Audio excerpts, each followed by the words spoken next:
everybody. Hang on here. Let me get Nick unmuted. There we go. How is it going? Uh, It's going all right up here in the Great White North. I love that. I 100% love that you've committed to the bit. I could not find my leather duster, unfortunately, but this being Oklahoma, it's still like 85 degrees in October, so probably wouldn't have done me any good. Yeah, I think that would have been. I'm committing enough where I am wearing a long sleeve black shirt. So that's about as far as I want to go because the all clad in leather, BDSM gear and whatnot sounds a little uncomfortable to do for an hour and a half or 2 hours. Well, at least you're closer to like crow physique than I am.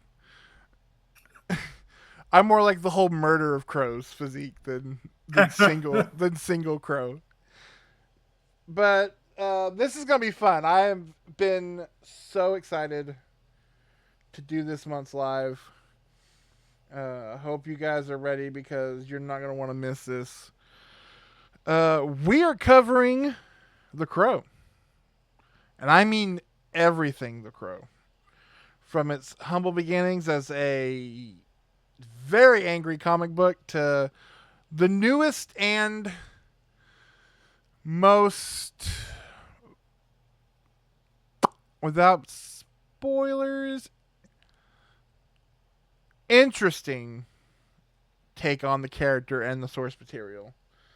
And I would Uh, argue probably the most hated in terms of the fandom. that is something that is definitely going to be a topic of discussion much later in tonight's live. But first off, welcome to the Movie-Club Emporium. If you guys have not been here, uh, Nick and I, lifelong friends, we've officially hit 30 years, sir. So Wow. um, it's a long time. And we do this every single month over here at our Twitch channel, where we just kind of pick a movie topic, a genre, a subgenre, a line of films, a director, whoever it is, kick it around for a little bit. And this week, or this month, I should say, we are doing the Crow franchise. And if you enjoy that, but you want it on a weekly basis, fear not. We also have a YouTube channel where we do weekly reviews. They go up every Sunday at 4 p.m. Central Standard Time for all you coasters up there in your ivory snow-capped towers. um, this week we're actually kicking off our Halloween horror month, and so I guess I'll go ahead and spoil it. It's a theme month, baby, because theme months are fun, and this theme is "Tell Me a Story." So we are covering four uh, very different and on very different places of the great scale of anthology movies. Starting with, but we had to start with the newest one first. And so tomorrow, my review for the brand new entry into the VHS franchise, VHS Beyond, goes up. This one's interesting because they are toting it as very sci-fi forward, and so it's gonna be fun to talk about. And then each week, accordingly, a brand new, to probably a lot of you, anthology film. But that's enough plugs that I've got for now. So I will turn it over and say, greetings, Nick. How are you? Sorry, what was that? Greetings. How are you? Um, yeah, things are going all right. Catching up on some all things Crow from the 90s and the 2000s. Getting ready to go see the much talked about movie, The Substance, tomorrow. Oh I hear yes. it's heavy on the body horror, and I keep on hearing people say it reminds them of a Frank Henenlotter movie. Uh, Frank Henenlotter, who's done the Basket Case trilogy. Uh, I think it's Brain Damage. Mm-hmm. And one more that he did in the 2000s that always is Bad Biology. That's it. Some bizarre body horror stuff. So He did I'm Frankenhooker gonna too, get. didn't he? Did he do I believe he Frankenhooker? did. Okay. That's very. Those are very much all in. It's like his kind of wheelhouse. So I'm looking forward to it. I'll like to break my cycle and finally get on here and start recording solo stuff to contribute to the cause. And yeah, I think that'd be a good one to get that going on because I'm curious. Going to the 11 o'clock in the morning show with my friend Tommy, and think it'll be a good time. And otherwise, I just plan to watch some spooky movies this month. And there's quite a bit in the theater. I've been battling. I'm getting over COVID, my Uh, second round of that. So it has really put me down over the last few weeks. But I'm getting hopefully get back to the swing of going to the theater because there's a lot of interesting stuff right now, and there's more interesting stuff coming out that I really want to see. And unfortunately, I missed the Dennis Quaid Ronald Reagan movie, and I didn't get a chance to see that on the big screen. Somehow I survive. hey, if you want to make the trip down, it's still in the theater here. We didn't get The Substance or any of the other new scary movies that came out, but we still have the. In fact, you've been to our theater, so you know how it's laid out. We went to go see Beetlejuice opening weekend, and it was in the back small theater because number one, biggest theater in the building. That's where Reagan was playing, my man. Of course. You need Of course. all that room for Dennis Quaid's face. Well, And good I thought because about I considered just out of morbid curiosity because I've got the Regal Movie Pass going to see the latest Kevin Costner epic, the one he kicked Yellowstone to the curb for Horizon, an American Saga. And then I realized I don't want to sit in the movie theater for 3 hours and watch a non-sci-fi Kevin Costner vanity project. So I decided not to. it's on HBO and I still can't find the time. Yeah. Yeah, we didn't get The Substance, but supposedly, speaking of going to the theater to hate watch something, supposedly they're getting Terrifier 3. And I have hated both Terrifier and Terrifier 2. And this one's supposed to be more crazy, so why not? Also, it's supposed to be like I think an hour shorter, so I'm at least okay with that. Yeah. I've not seen either one of the Terrifier movies, although I have a friend who's like interested in seeing the third one, so who knows if I can fit it in, I might, but no, I've got to go see Beetlejuice. Uh, I missed Alien Romulus because of COVID, which is terrible. But there's more in the theaters than The Wild Robot because I love me some animated kids movies, and that one looks like it's going to hit you right in the feels. Yeah. So, a lot coming out, and I also told Bree and my daughter that we're going to be watching some horror movies this month because it's spooky season. Yes, yes, we have. I have. We already have the four for Ashton, and then we have our double feature. Not necessarily Halloween night, but we started a couple years ago where around Halloween night, depending on when it is, we cook like popcorn and pigs in a blanket, snack food, and do like nachos or whatever, and we watch two. We do a double feature, and so I usually try to pick.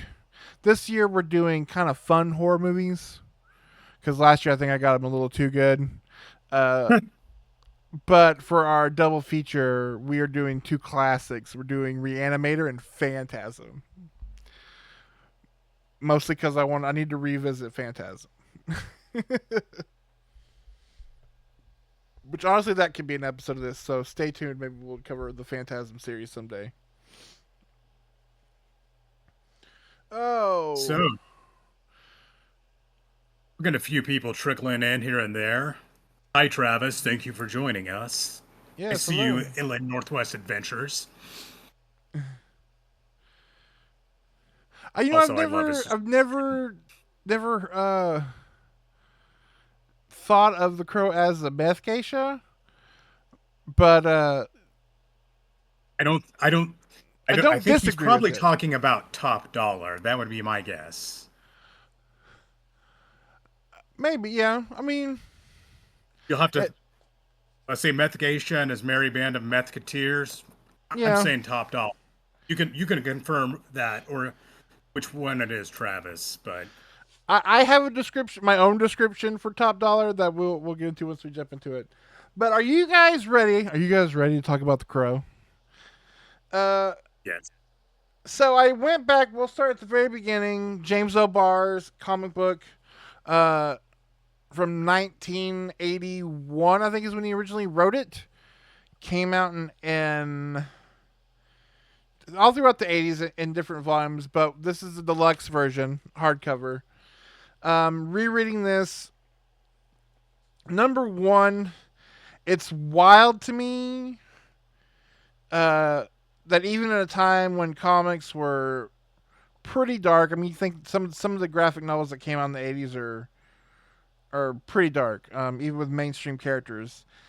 This one is so interesting because rereading it now, you know, we I think because of the film, the original film, which we'll get into, we romanticize that story, and you but in the comic, it's a very rough read, um, because he was in a very rough place when he wrote it. It's a book that's very angry and very violent, um, very full of things that probably wouldn't fly today.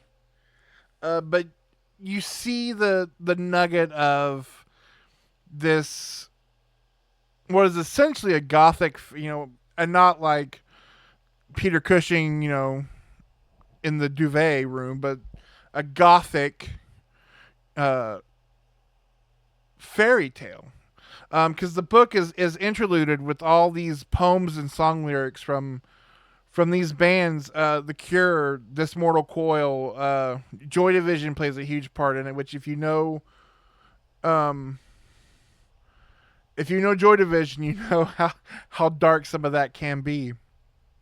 yeah, And uh, again, rereading it was one of the last things I did in preparation for this episode, and was really blown away by how raw it is, but also it's how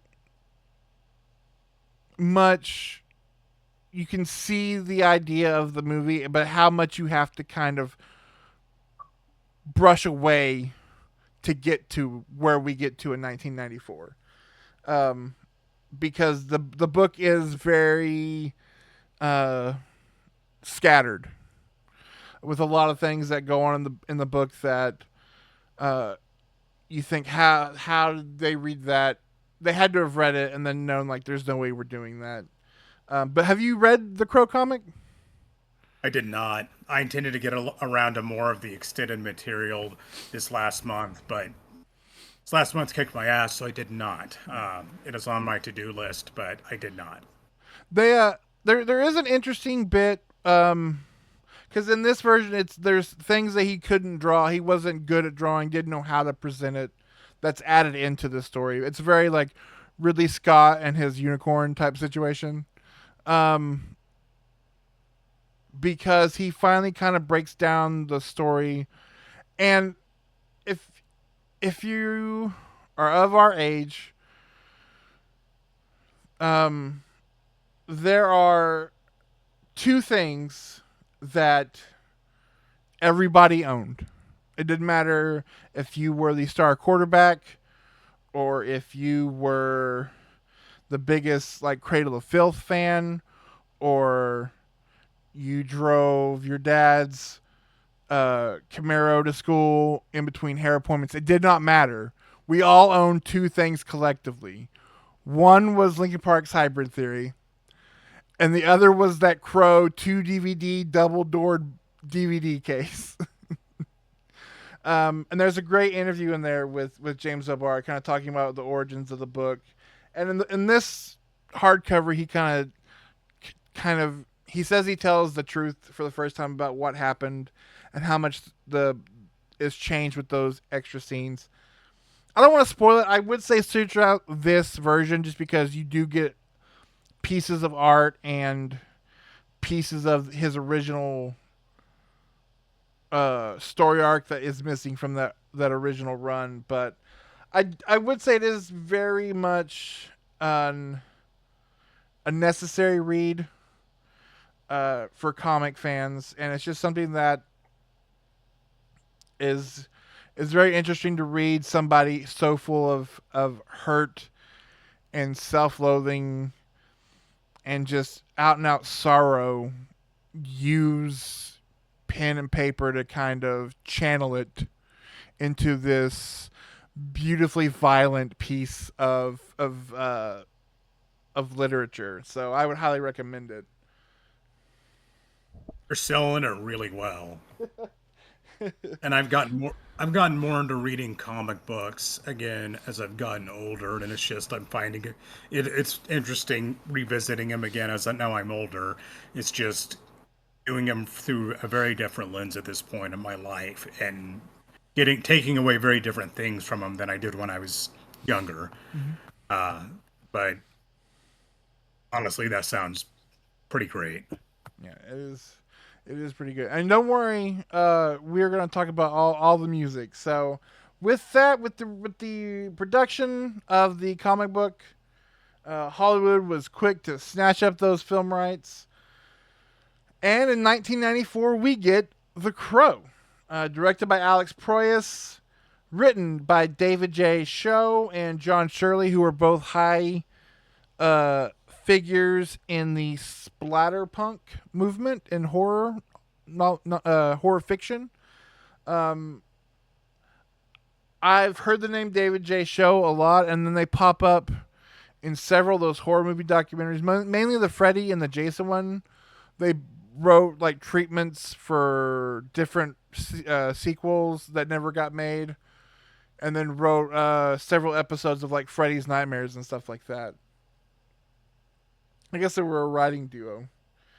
Um, of course, film stars Brandon Lee in what was to be his final performance. Ernie Hudson, David Patrick Kelly, Bai Ling, uh, Michael Wincott, and probably my favorite Michael Wincott role. Um, Yes. I will let you jump on from there and kind of take us through the OG, the Crow film. One of the most iconic movies of our generation, I would say. This movie was so huge, had such a major cultural impact, and of course is one of the movies we look at and we say, "What if?"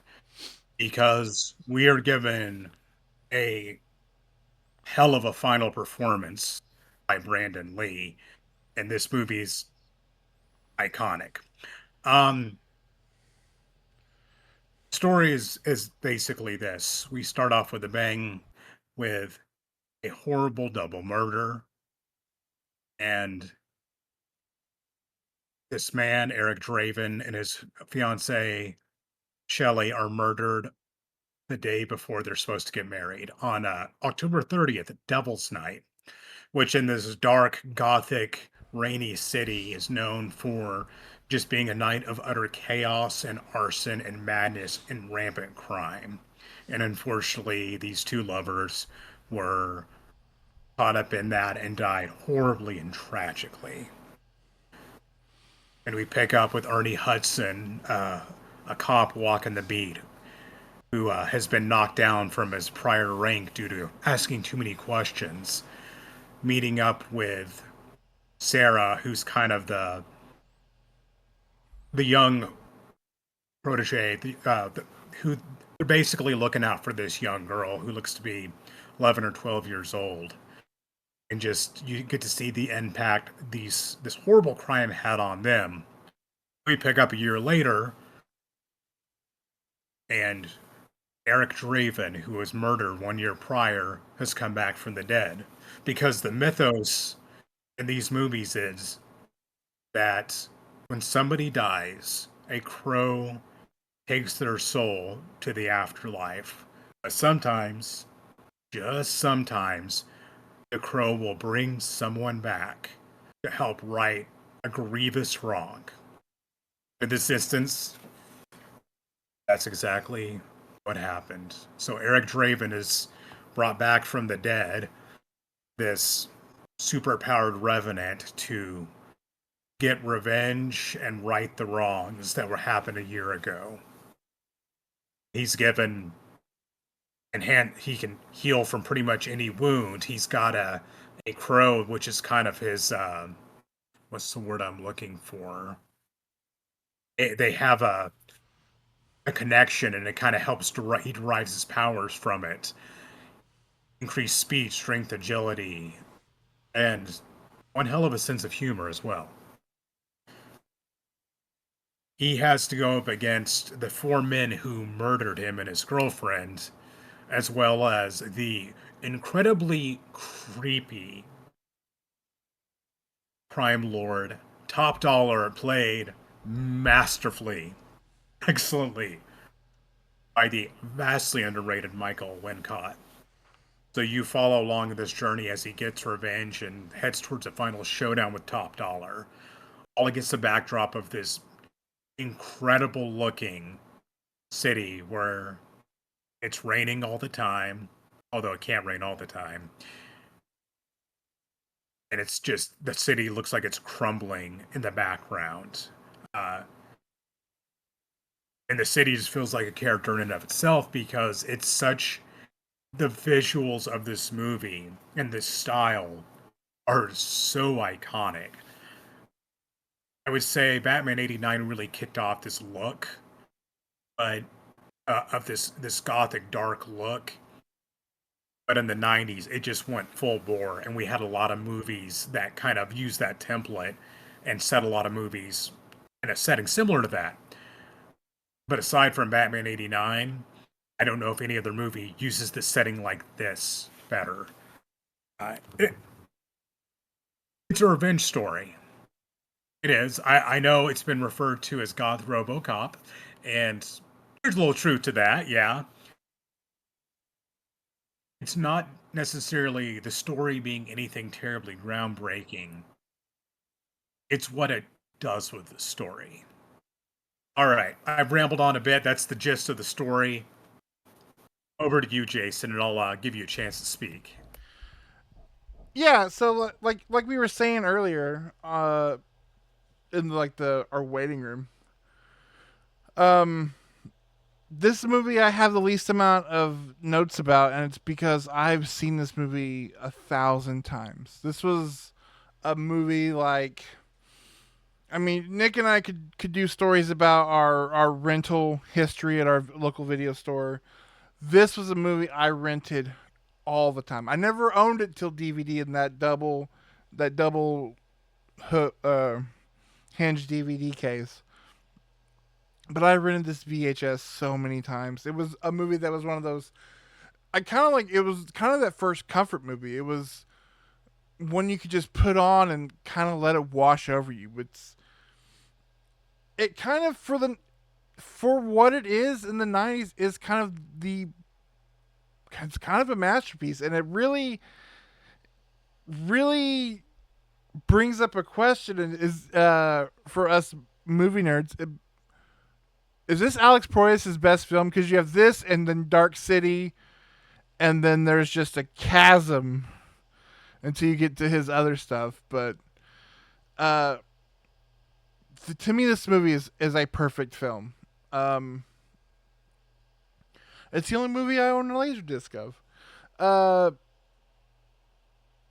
and what's so funny is reading the book. There's like I said, there's so much in the book that if they try to do it in this movie, yeah, and because I bring that up because there's a character called the Skull Cowboy who's kind of his basically it's kind of who tells him the rules. It's his in the Spawn movie, what was the old knight on the rooftop, the homeless knight's character's name, whatever his name was. It's kind of that character. Although interesting, it's Michael Berryman as this like skeletal cowboy, and you can find like I guess they did shoot a couple of things with it before they scrapped it. You can find pictures of it online. In the comic books, Yes. it looks fantastic. In those stills, he looks like the bad guy from House 2, the second story. Um, but I just there's everything about this movie is just one everything works. It's just from the casting, and again, Brandon Lee. This was it. This was the movie that was going to make him a star, and in a way did, despite the tragic events. Like this is his legacy. He's great in movies like Showdown in Little Tokyo and Rapid Fire for what those movies are. But like this is his this is his coming out party, and it's so sad to say to know that we lost him right on the cusp of just hitting it huge with this movie, and yet again in many ways he did like this. He will forever be immortalized because of this movie. Um, and everything from the model work at the beginning as we're going through these like burning buildings, the design of the loft, that iconic broken window, the music in the movie, the score of the film, Michael Wincott running around dressed like a vampire who plays keyboard for Typo Negative. Um, he looks fantastic. I love his hair. We have Bai Ling, just him and her being weird. Yeah, Gideon. Uh, I've never before nor since ever heard anybody in a state of panic yell shit on me so many times.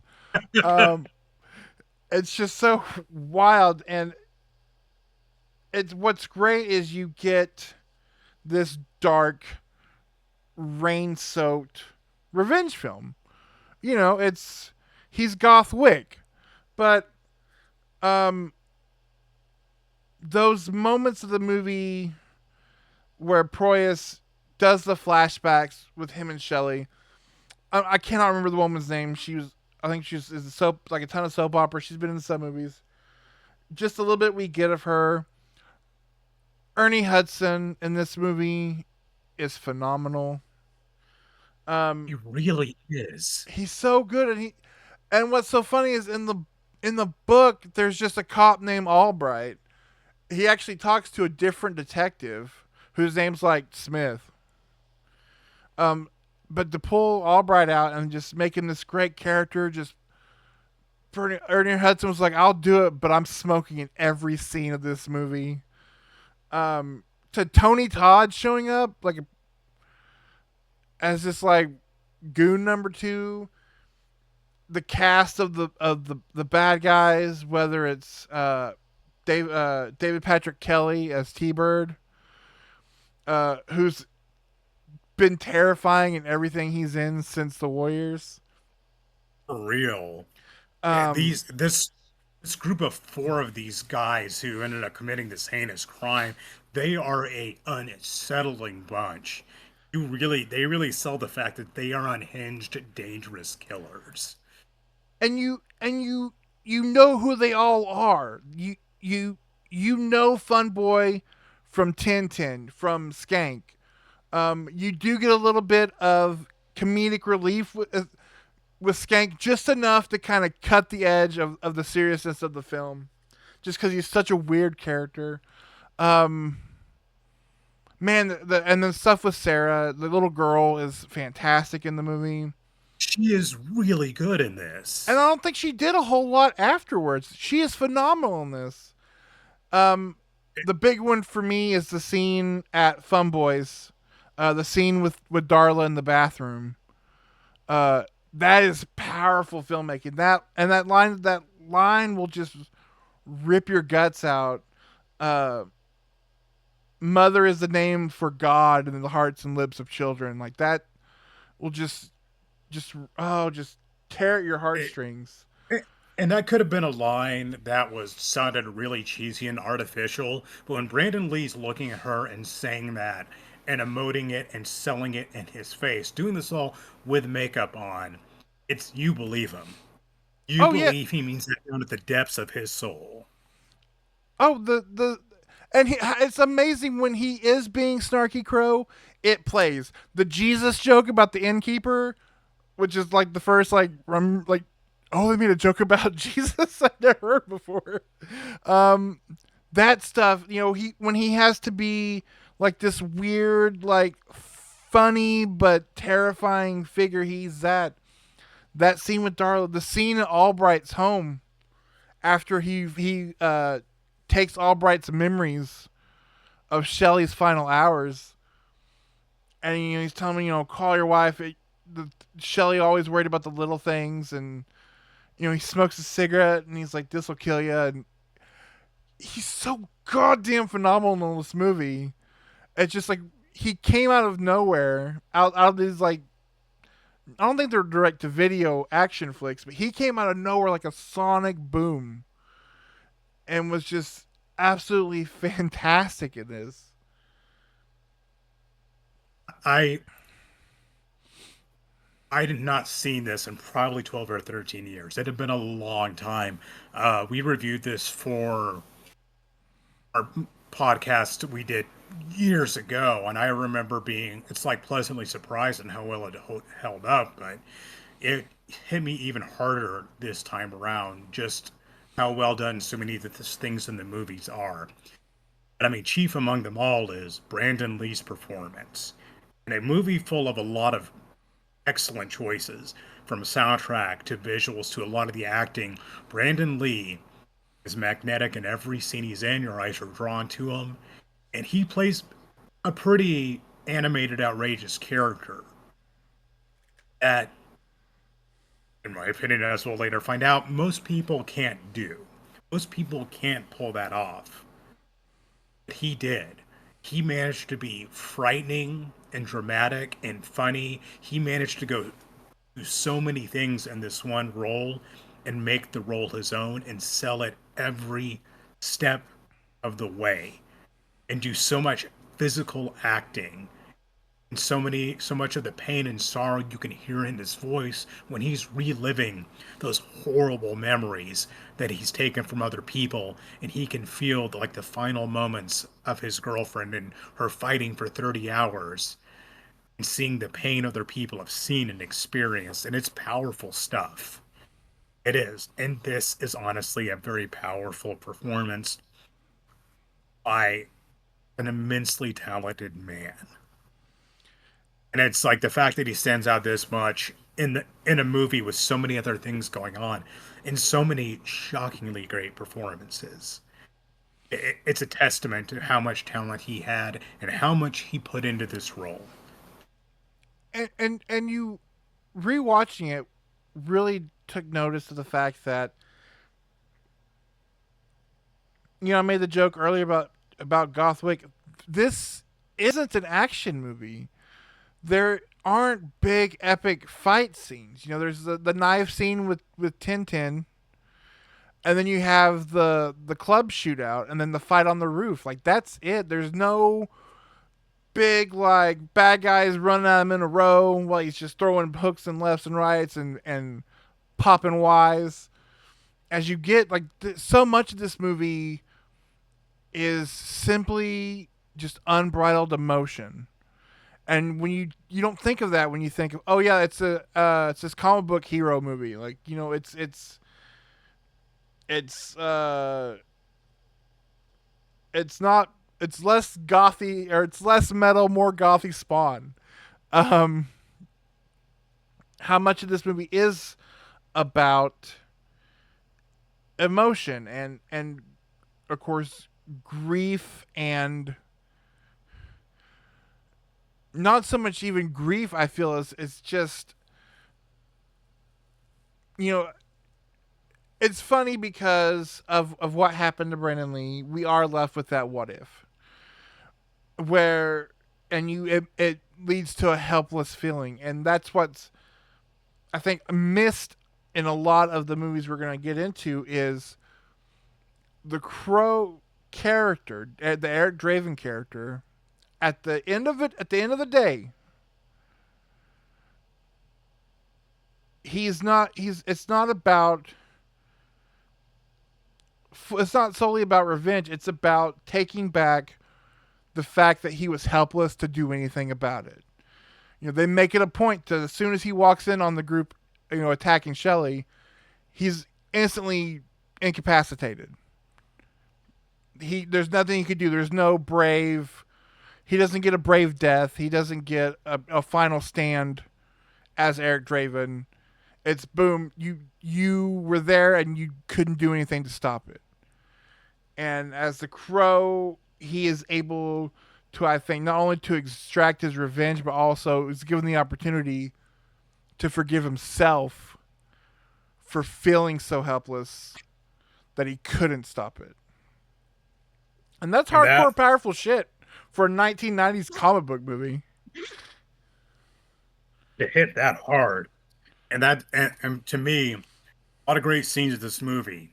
But I wrote in my notes, the apartment scene is brilliant when he, crawls out of the grave and goes to his apartment, and he's sitting there looking through, the shattered remains of his life, and is reliving that night and just the sorrow and the agony of it. In my opinion, best scene in the movie, and it does it so well of showing what happened and showing the backstory without taking. Some of the other movies have a difficult time with this, of focusing too much on the story before, which isn't nearly before the death and the resurrection, which isn't nearly as interesting as what happens afterwards. And I think showing it the way they did in flashbacks and pieces of it, and characters talking about it, is so effective. You get these glimpses of this beautiful life they had, and you get to see these flashes of the love they shared and how much they truly cared for each other and how much they cared for Sarah and you Stella, and it's meaningful and has a lot of meaning. You get to see just kind of like you get to see it from his perspective of his flashes of a life that is gone. And man, it works. It works to sell that emotion so well. I will say I do agree with you in the chat about. I mean, and all the films are guilty of it. It's just it's Superman's kryptonite. You gotta There's an albatross around this character's neck. You gotta make him human. Otherwise, it's Spider-Man running out of webbing. It's somebody taking Batman's utility belt. You gotta have that thing that kind of makes the hero the underdog, even if it's just for a moment. But it does lead to my favorite. I mean, and again, Brandon Lee. Every line out of his mouth is like it's just perfection. But the line in this movie is "caw caw bang fuck I'm dead." um, uh, like I said, we talk so much about him and the main, the group he has to go through to get to the final boss. Dude, I want watching this, going back, a couple years when we talked about Nope. Um, hell, even in Alien Resurrection, I need more Michael Wincott in my life. Um, because he's just a I, walking, like, talking ashtray of like awesome sleaziness, and he is so phenomenal in this movie with this. It, to be honest, a stupid haircut. he in the 90s, we got three awesome, awesome Michael Wincott villain performances. The first movie I remember seeing him in, Robin Hood, Prince of Thieves. Mm, He's great. He has some great line delivery. Another movie where he plays kind of more of a minor character, but he's fantastic, is The Three Musketeers. Uh, Again, great villain. He looks like a villain. He's got the gravelly voice of a villain. But man, no other villain performance that he has done, and no other performance in general, I think top dollar. mm. He Top Dollar is such a outrageous, crazy. maniacal, intelligent villain.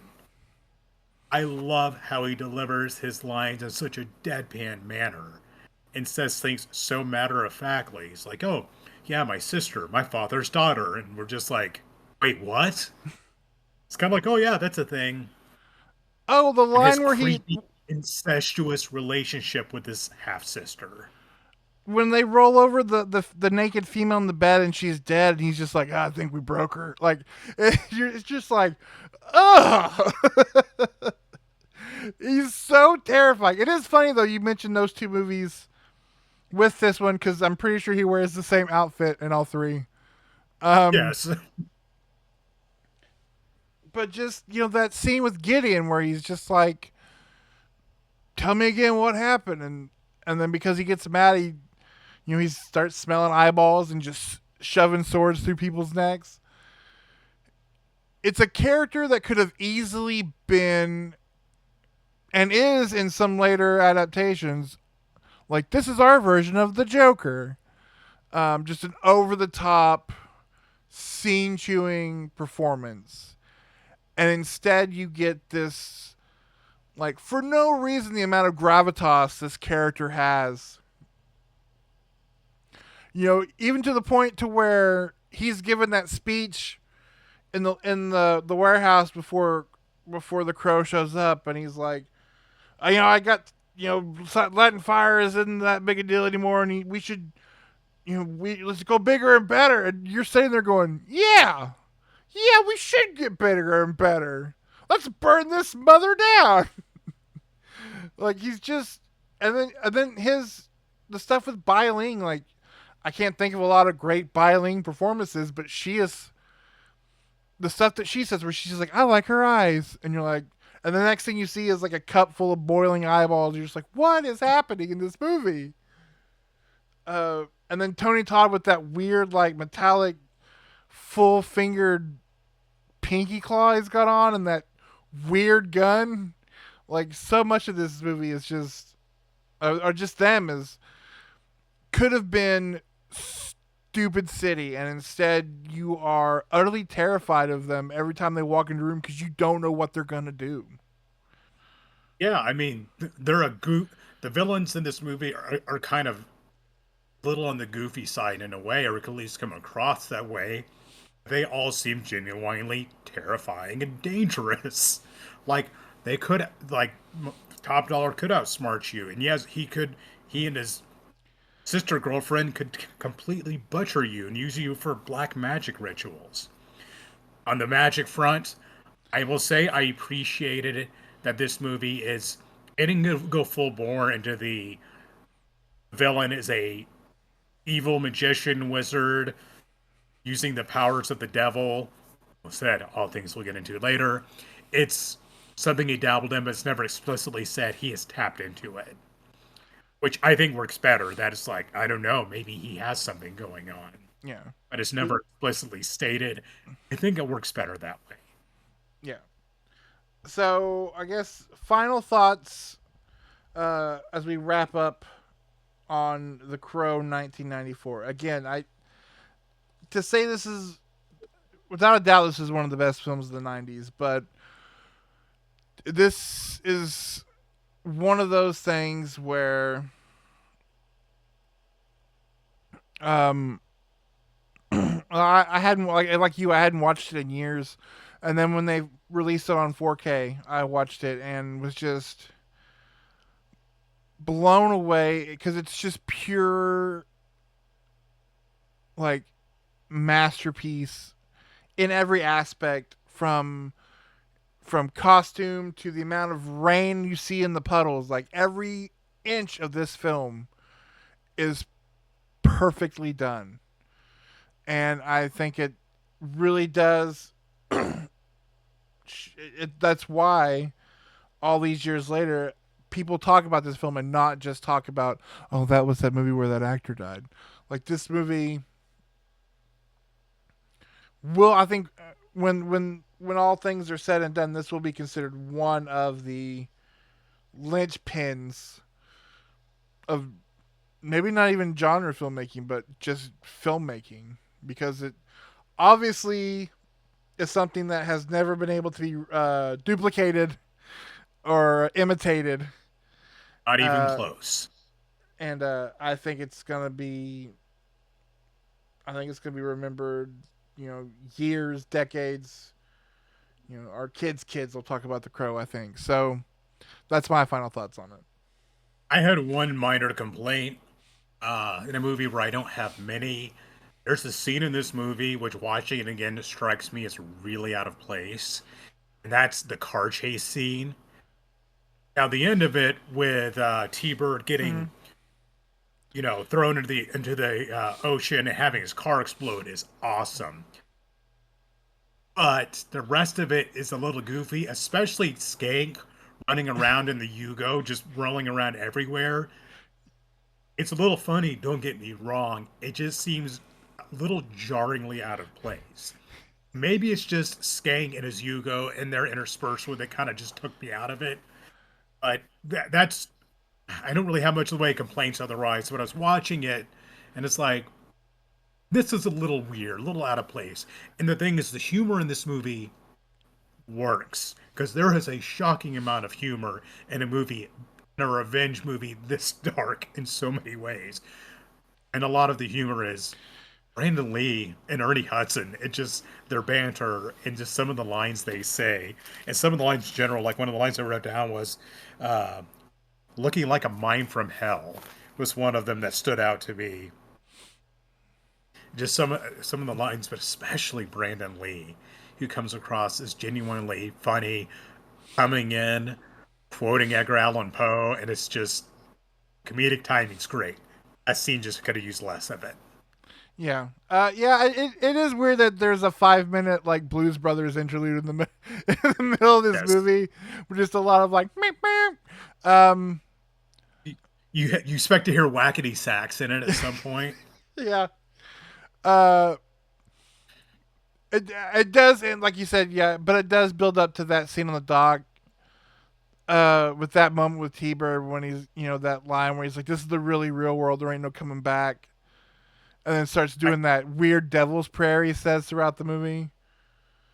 yeah, and Um, it's just and the T-Bird's death is my favorite out of all the revenges he takes. mhm, It's my favorite. It's like taping into him. He's like, no, T-Bird saying, no, nobody comes back, man.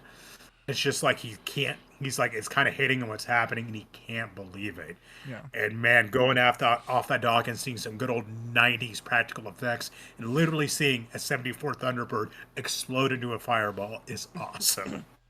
It's an awesome movie. I'm glad I could revisit it.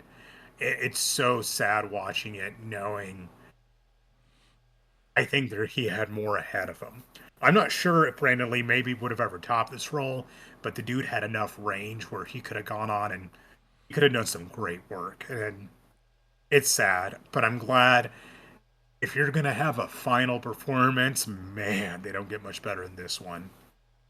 and it does cater itself to being a film that, under other circumstances, given the tragedy of what happened, they were gonna bury this movie. And it was actually his family that was like, no, he worked hard on this. It should see the light of day. And I think that is something that, unlike other films that have tragedy in them, something like the Twilight Zone movie or whatever that Rust movie was going to be, I think this is a movie that, even though the real life tragedy is so dark and so sad, the fact that that person's immortal because of this movie makes it something that is relivable as opposed to something that gets pushed away and buried because we don't want to talk about it. No, it deserved to be released to the world and shared with the world, and I'm glad it did. One more scene that came to mind real quick was when Ernie Hudson goes in to help rescue him. He comes in and shoots a flare gun into this room. It is such a cool shootout scene. And it's like this isn't truly an action movie, but that scene had such cool lighting and imagination and honestly, from a tactical perspective, it even made sense. It's just another one of those really cool touches in a movie that it's like that is a really smart idea in terms of throwing that in the movie. And yeah, here's the thing: we could go on for the next hour just about the Crow, but and just the Crow '94, but we do have some other movies to talk about. Yes, And let me but tell you, people, it doesn't get better from here. the conversation might. The filmmaking most certainly will not. But before we leave 1994's The Crow completely behind, we talked. There was in the chat. It is honestly its own character in the film, and that is the music of The Crow. Uh, to this day, I think still widely considered one of the greatest film soundtracks of all time. Um, I would definitely have that argument with some. But some of the I have the track list here. Some of the big ones to talk about. Of course, number one, "Burn" by The Cure. This not only is a great soundtrack song, this is top 10 Cure song for me. I had to like Excellent. do some math to see if it made top five, and it just misses it. But for sure, top 10 Cure song. Um, However, Stone Temple Pilots' "Big Empty," this is number one Stone Temple Pilots for me. Like I know they have some great songs, but "Big Empty" is my favorite all time STP. I go with that too. Yes. Um, Yes. Nine Inch Nails cover of "Dead Souls," the Joy Division song. Um, to have Trent Reznor singing, you know, those Joy Division lyrics and the way they do it, it's just and that guitar riff that they use that they cover from the original, a fantastic cover. Um, it's so funny that Trent Reznor takes a cover and totally makes it his own, only for a decade or so later, one of his songs to be taken over as a cover and made like kind of made more that person's song than his. You also get an early Rage Against the Machine song. And then just looking at this list of bands, Violent Femmes, Rollins Band, which is a cover of a Suicide song called Ghost Rider, Helmet, which is a very underrated 90s rock band. Even Pantera, and I'm sorry if I'm going to offend anybody, I've never been a Pantera guy. Likewise. Um, the big one, the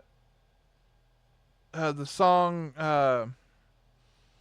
Medicine by Time Baby 3, that's the song, that's the band that is performing in the club when they first go to the club with the female lead singer with Yes. like that haunting vocal in it. And funny thing that this like that performance of the movie, and really good song in my opinion, is what they're remembered for. They really Mm-hmm. didn't do a whole lot else Mm-mm. beyond that. Didn't have a major impact, but I'm glad they got a little time in the spotlight. I like their sound. Yeah. You also get some great band names out here. Some '90s pure like '90s post grunge band names. For Love Not Lisa, and then my favorite, My Life with the Thrill Kill Cult, which is a great band name. Such a fantastic band name. Machines of Loving Grace is another one. This is a soundtrack again, especially if you're someone who like me. Like I love '90s like post grunge, that that Bush era of rock, like the band, not the president. Um, it's just oh man, it's a thrill to go back and listen to these bands play. Um, some great early '90s stuff, and again, like I said, even the curation of this soundtrack, which we grew up with. The ones I remember the most from my childhood was besides The Crow is ones like Batman Forever, uh, the Godzilla '98 soundtrack, uh, Oh yes. which is probably the best part of that movie is that soundtrack, minus the one song by the member of Led Zeppelin and Mr. Headline News that doesn't age well at Oh all. man, yikes! You do get that great Wallflowers Bowie cover though. But yeah, so that's where we are on The Crow. It would be a moment before we would get a sequel to the movie. We did, however, as with everything, it seems in those days, also feeding into the whole like goth RoboCop because RoboCop got his own TV show. So did The Crow. In the syndicated Canadian-made The Crow, Stairway to Heaven, which was a if you ever needed a reason to miss Hastings, is you would walk into Hastings and find some weird garbage like this used for like $6 and buy it. Of course. I did not watch all 20 something episodes. I watched a couple. Uh Mark Dacascos, he's gone on to bigger and better things. And he does fine in the TV show. It is a continuation where Eric Draven doesn't go back to the afterlife. He just hangs around, which is weird because there's even an episode where they're like, Eric Draven's dead, and if he's not dead, he must have murdered Shelley. It's a whole courtroom thing. Essentially, this is the incredible, like Lou Ferrigno's the Incredible Hulk, but it's the Crow because he has pushed the Crow powers to where he's just normal Eric Draven, uh, mild mannered, back from the dead musician, and then when he gets really mad or he comes across somebody who is just pure evil, he crows out. And this like wish.com crow makeup appears on his face and he beats up the bad guys all but good and then goes back. You do get the TV show is the actual first canonical appearance of the villain being Evil Crow. Let me pull up my notes here. I think I actually had some notes on the TV show. Oh no. There were 22 episodes. I'll say that. It ran from September 25th, 1998 to May 22nd, 1999. And it's very Canadian. Uh, the show actually, the first episode, the pilot, kind of retails the movie, only this time top dollar is just a henchman for the big bad who's an evil businessman named Mace Reyes, played by the actor from Aliens, who's on the other like arm gun with Vasquez. Yes. And he's ahead of a super secret evil crow group called the Snakes, because you see the snake and the crow are enemies. Oh, Yeah, you're not heads up. making me want to watch this. Don't watch this show. It's terrible. It has a fun intro because all those 90s, like, for the same reason, like, I would say, like, watch the intro to Mutant X. Or was it Generation X? What was the name of that show? That not X-Men show. Um, or any of those, Yeah, like, mutant. all those 90s, like, knockoff TV shows. It's not good, but it is interesting in the fact that they took a couple years and they were like, let's capitalize on this as cheaply as possible. Um, Which is before really the theme of things after between Crow 94 and the remake. That was it. Capitalize on things as cheaply as possible. which that will come up here next because I did a lot of digging, a lot of Wikipedia articling about why that is, and it's gonna make perfect sense. So we segue um, to The Crow, City of Angels, 1996, directed by Tim Pope. This is his only film. He was only known for directing music videos before and after. Written by David S. Goyer, who's no newcomer to the superhero movie genre. Starring Vincent Perez, who I've only ever seen in one other film, and it is a not good sequel either, called Queen of the Damned. Uh, Oh, he is in that, isn't he? yeah. Oh my God, I didn't put that together. Mia Kushner, Richard Brooks, Iggy Pop, Tweed, Tweed Train, who we all know from Power Rangers, sadly passed away not long after this movie. This was kind of like her film breakaway from the Power Rangers. Yeah, Supposedly, yeah, go I ahead. wrote I wrote in my notes, holy shit, that's Stewie Trang. Yeah, um, and it is we'll get into it. So here's what some of these articles had to say. Talking with Tim Pope and David Goyer. Supposedly, there is a 2+ hour cut of this movie um, that was written and directed to be purposefully different from The Crow 1994 to not lessen Brandon Lee's film. However, the producers locked the director out of the edit bay and cut the movie to follow the original film beat for beat. And this is Miramax, so you goddamn right, they got Weinstein. Um, so a little backstory on this movie. Well, as much as I rented The Crow, I also rented City of Angels, and I am aware that it is so inferior to that original film. But besides those middle school, high school memories of renting that movie, this was the movie that we watched the night that Amber and I started, as the cool kids say now, talking. And so for a while, this was our movie. And what's funny is, we'll get into it later, it's because we were at a house party, and the guy whose house it was, him and I were having a heated conversation about soundtracks. Go figure, right? And so the argument at the time was, what was the better soundtrack?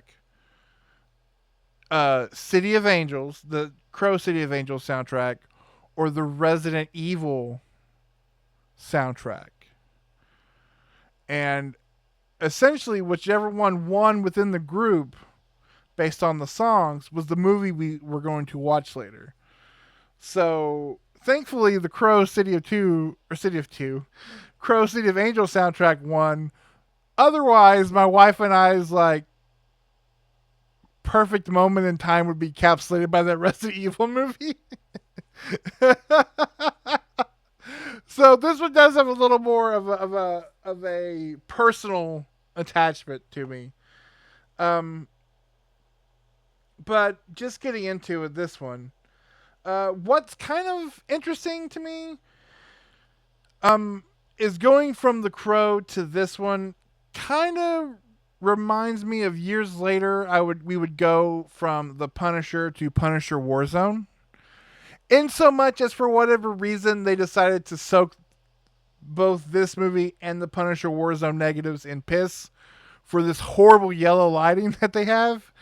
At least Punisher Warzone like hits you with other different colors on the spectrum, the purples and the blacks and stuff. This whole movie looks like urine, like just vile viscous piss. Um, but this is years later. We are now in the City of Angels, which of course they don't really call LA, but LA is known as the City of Angels. And we meet a young woman. I do like how this is Sarah without them being like, hey, this one time when I was a kid, let me tell you about this guy I knew. There are little hints at who this person is, but they're never like, my name's Sarah and this is my story. Uh, she is now a tattoo artist, and she is in this movie to basically tell the new Crow his Crow powers. Um, where we have this character named Ash, who he and his son are killed by this group of ne'er do wells BDSM weirdos. Yes. under the guise of this all powerful warlock drug dealer named Judah, who Who does not plays own a shirt. no shirt, plenty of cool like man dresses, uh, Yes. and like he lives in Hellraiser world for a moment. For like he lives at the top of Hellraiser Tower. Like a low budget version of Hellraiser World, or like a low rent BDSM dungeon that's soaked in pee. Yeah, like just watching this, I just like '90s genre movies pre Matrix were hideous. This movie is so damn ugly and to it look at. it honestly is like the poster child for that cheap dimension slash artisan films genre picture look. Like it's just ugly. I do appreciate that for the most part when we're doing the cityscape, it still models. It looks cool, but it's just everything's under this weird, gross, like filming it through a Gatorade bottle of piss street light. I don't. There's no other way to describe the lighting in this movie. It's just viscous pee. Um,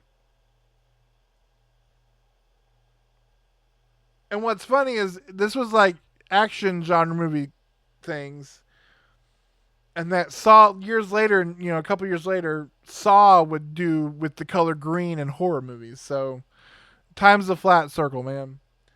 Um, just looking at some of my notes here. The first one is we'll get into. We'll save the our titular crow for a bit. I want to get into these villains. Um, who much like the first movie are these weird characters. However, while even though you're only given a limited amount of time with those characters in that first movie, every member of this gang. Um, can you name one gang member of this group? The one name? No. I remember Iggy Pop plays one. I can't. We're reviewing this. I am struggling to remember details about this Yeah, movie. and it's not your fault. It's not COVID brain for sure. This, like, my first note on these bad guys is like, guys, we can't all be the Joker.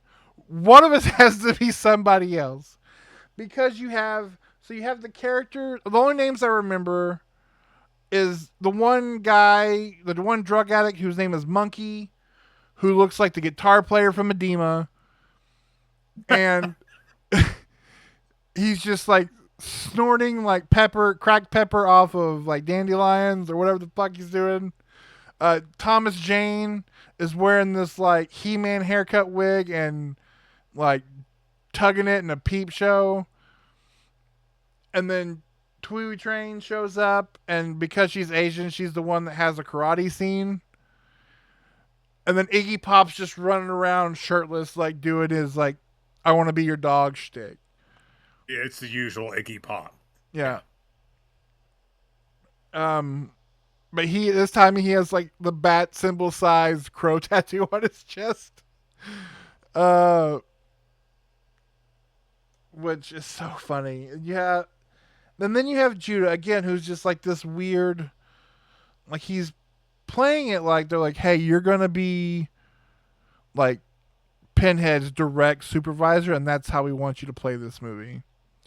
Here's your blind lady." Um, which is like weirdly two movies in a row where we're dealing with eyeballs and like witchcraft. I don't, but done very differently. Uh, I do want to take a moment to say something nice. I do like that it isn't just another, oh no, my girlfriend died story. And this is the only one that can say that. To change not only the love um, from, like a relationship love to a familial love, I think is really interesting. And for it to be, to up the ante with it being, the small boy who just happened to be curious about the wrong thing and stumble into this nightmare scenario where, again, you're left helpless as your child is taken from you. Like that is when the movie works. And so I do believe, based on that stuff, uh, and how choppy this movie is, that there is like a really long but probably way better version of this movie. And that's been proven time and again with Dimension and the Weinsteins, whether it's the Halloween 6 cut, the extended cut of Halloween 6 uh that they chopped to ribbons. The on the Hellraiser 4K box set, the longer assembly cut of Hellraiser Bloodline makes that movie completely different, with just stuff added in. And so I do. This is what I would like to see, kind of at least get like a rough look of what they were going for before it just got butchered into the same thing, only far less in every aspect of the movie. Um, I don't mind the character of Ash. He has a stupid haircut. Um, and maybe I'm jealous that I can't pull off the Uncle Jesse vest with no shirt. But he does get a motorcycle, which is cool. Um, but yeah, I'll turn it over to you. But this, we'll get into specifics later. But I'll let you go ahead and take your turn with it. Um, Here's what I like about the Crow City of Angels. I actually like Vincent Perez as Ash Corbin as the Crow. Uh, you see Brandon Lee not even remotely close. But I think out of the four guys besides Brandon Lee who played this character in the movies, he's definitely the best. He's not bad. He sells some of the emotion. He looks the part. He's fine in the role. But this movie is so forgettable, and it's just there's so little that stands out to me. Richard Brooks as Judah is just not a great or memorable villain. Uh, as I said, the only one of the villains I was like, oh, Thuy Trang is in it, and so is Iggy Pop, and it's just nothing really particularly sticks out. And it's like, what are you my notes? It's just there's just not much. I put in my notes like Sarah, the girl who plays Sarah. She always looks like she's about to cry the entire damn movie. Looks like she's about to just break down into tears. I know it was the contact she was wearing or what. Um, I said something there. The head tattoo is bad. Somebody got this horrible head tattoo in the movie, but again, I can't remember specifics, and it's just dead sober watching this movie. So little's coming to mind. I it's unremarkable, other than the fact that immediately watching this movie, it is immediately apparent how much low rent it looks. It looks so much more low budget. And I looked up the budget, and The Crow was definitely had a higher budget, but this wasn't that much below it because this looks like 90 straight to video, and it had enough money into it where it should have looked and felt better. Just it doesn't. Uh I can imagine the disappointment, people going to the theaters in the 90s, loving The Crow and going to see this, and it just falls flat, which is something I will say again throughout this episode. It's not the worst movie. It's not the worst movie in this series. And if you want some 90s revenge goodness, if you couldn't get enough of The Crow the first time around, it might be worth a watch. if no one ever sees it, you're not missing much, in my opinion. It's Yeah, not and even so bad. It's not even so bad it's good or anything. It's just it's very flat. yeah, no, I agree. And again, there are certain things, the inclusion of the Day of the Dead stuff. I like that. He has that scene with the street preacher and the old woman. Um, but it feels like things in the first movie that were just kind of throwaway things. This movie, everything is done to amplify those weirdly, because we didn't really talk about it, but the Crow was kind of the first outside of like '90s Batman where they're like, he gave us a signal, where you get like the Fire Crow, and that's fine, that makes sense. But this movie where a building's exploded and all the broken glass is in the shape of a crow, Tui Tran is thrown out of a window onto a parked car, which is kind of sad because she ended up dying in a car crash, and her blood puddles in the form of a crow. Um, After that horrendous motorcycle wreck that Iggy Pop finds himself in, and he's just like floating down the L.A. River, and while old women for no reason are throwing flowers at him, and it's in the shape of a crow. Like all this stuff is like, what? Why did you latch on to that of all things? Um, Again, the evil crow from the show carryover where Judah becomes evil crow really is kind of the superhero movie prototype though. When you think about the characters like Zod as evil Superman, Ironmonger in that first Iron Man movie, where it's just like I'm like the good guy but bad. Although I will say that final scene we do get, I'm all here for a Deftones cameo. Uh, and we'll talk about that song here in a little bit. But yeah, again, it is, to me it holds a special place because of a time and a place in my life. But on this last revisit, I was like, man, this is like, for whatever reason, I forgot to put on my nostalgia glasses watching it because I was just like, man, this is really less than. And yeah, when you look at the other films, the fact that this is in the theater blows my mind. Like, I, it's like when you find out Wishmaster 2 was in the theater and you're like, how? How is that? That is straight to video if I've ever seen a straight to video movie. this looks so straight to video, but they had one last chance to really cash in on it because these people had to know this wasn't going to work. That without Brandon Lee, without the talent involved with the first one, this just was not going to work. And that's something we see over and over in these movies of without the right combination of talent and effort into it, these movies get really goofy. Really, really goofy and bad. So, again, we can jump out of this movie because really, again, I don't have much else to say. Um, do we want to do a?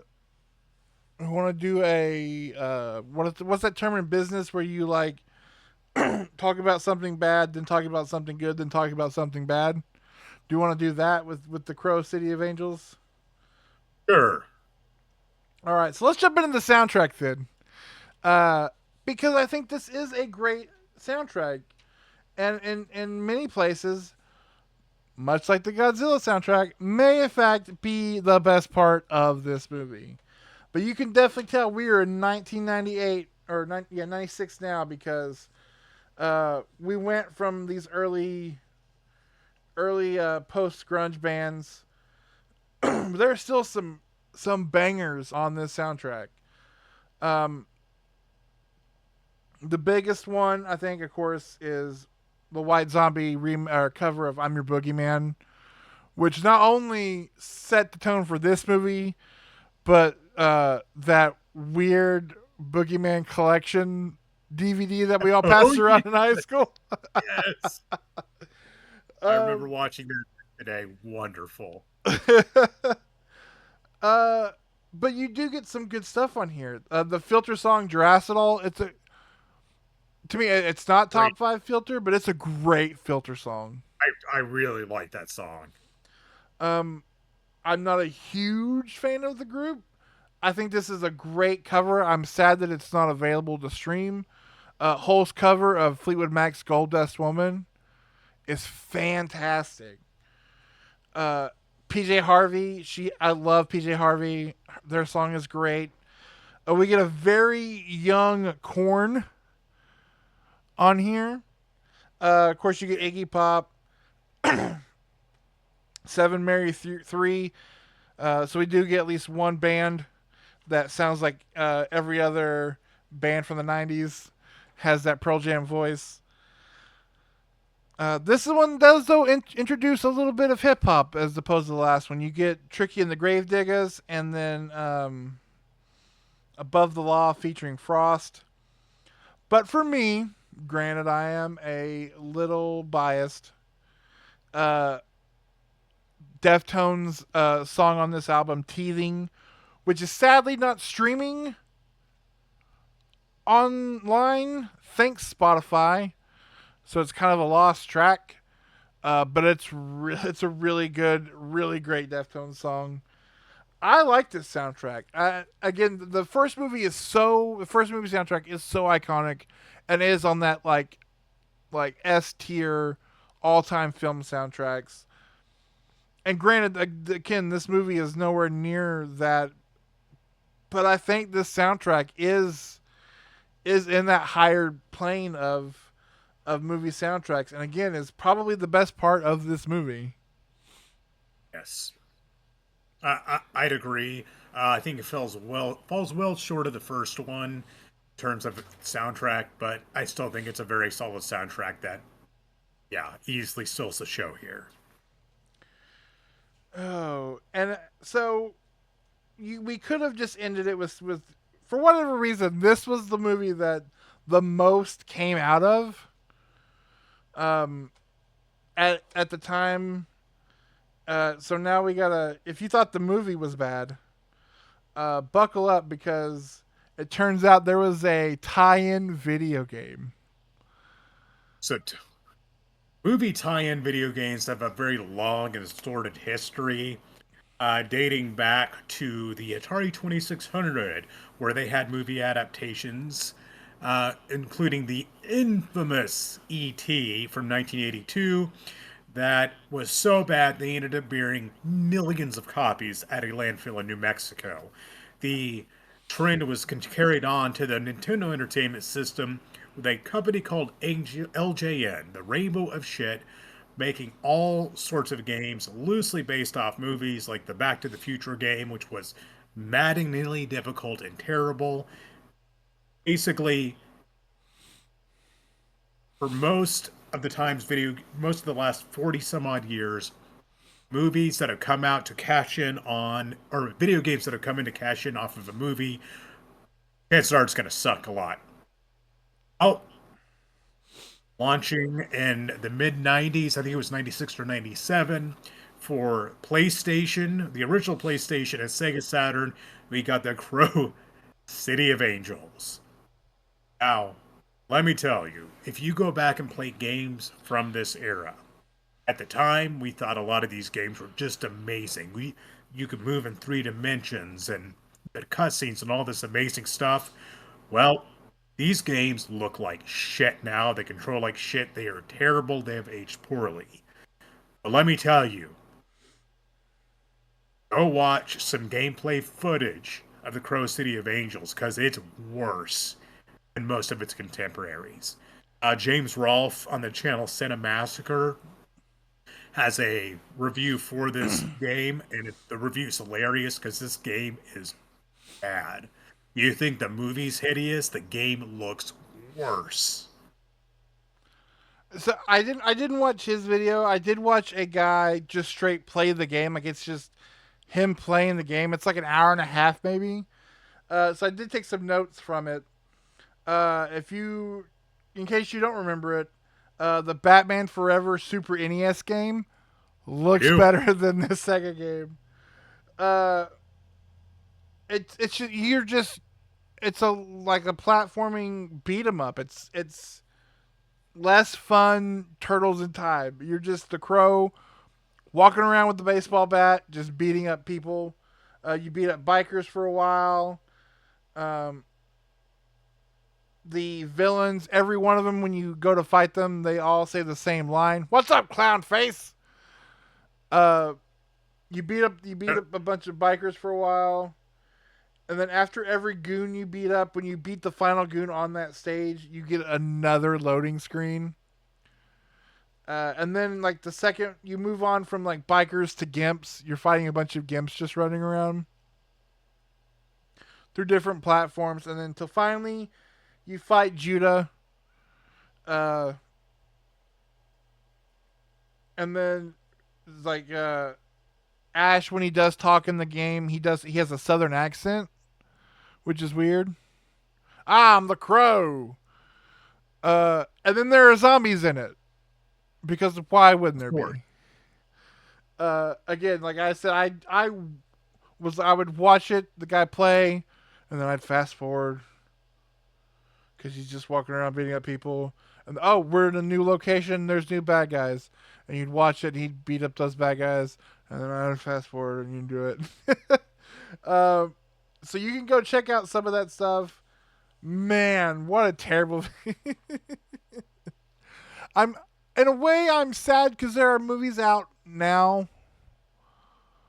You know, certain action movies or whatever where I'm like that could have been a fun game tie-in done right. But this is a genre of video games that is probably for the best that they have that sun has set, and we're not getting constant video game movie Yeah. tie-ins anymore. Yeah, I'm glad that era has passed too. Also, the music in this game is throbbing and repetitive and terrible. I did look at buying a copy of this to play because I have a Sega Saturn and I have a PlayStation 2, which can, of course, play original PlayStation games. Until I saw the price, the going rate for this game is about 110 bucks and up, and there is no chance I'm paying that much for this game, none whatsoever. I hate collectors. Yes. And driven up the price of a game this terrible.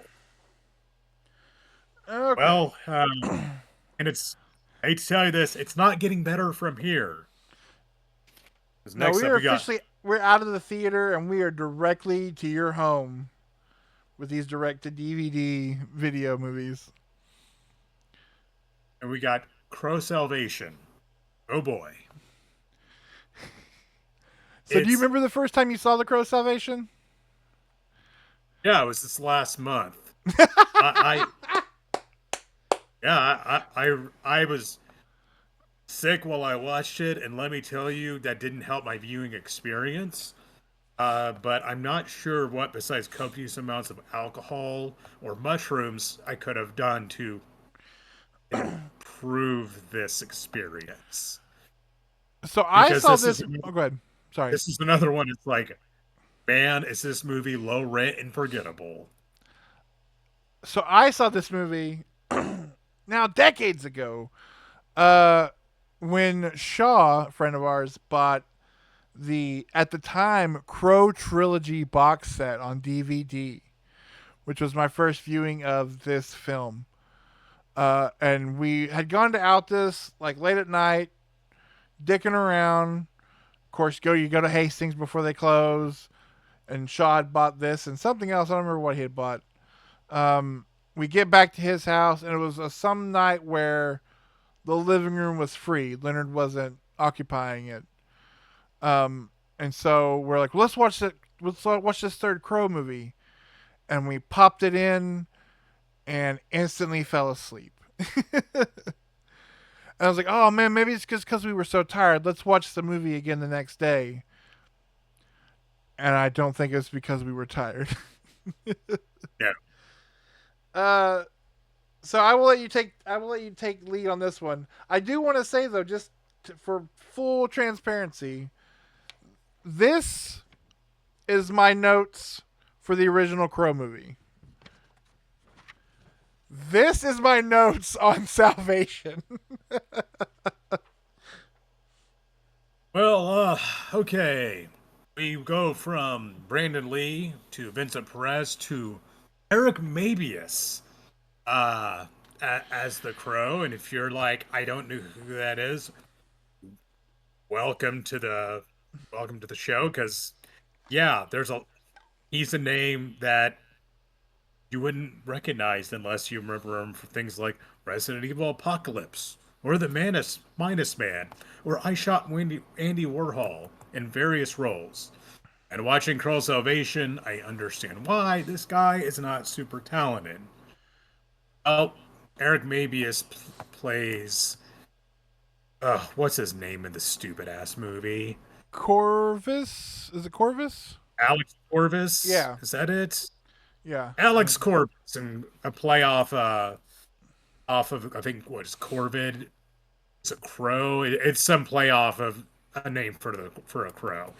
Ah ha ha ha! So clever.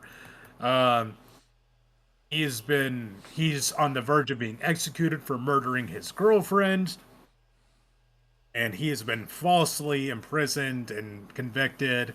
You get to see him go to the electric chair and get all shocked, then come back from the dead because surprise, he didn't actually kill his girlfriends. It was some dirty cops, and I feel like I am giving this movie more time than it deserves and trying to describe the plot. I falsely convicted, executed, comes back from the dead to make things right. And teams up with the sister of his girlfriend who was murdered, played by Kirsten Dunst. I mean, really slumming it here in this movie. And revenge ensues. We get William Atherton and, Fred Ward as the dirty police chief, who I don't know what he's doing in this movie. Then again, I don't know what anybody's doing in this movie because it is forgettable and really, really dumb. You thought the Crow City of Angels looked low rent. This is worse. It's just like Dirty Rainy City, only we're shooting it on a phone from 2003 and it all looks terrible. His pro makeup looks really stupid. This movie is super lame. It is so lame.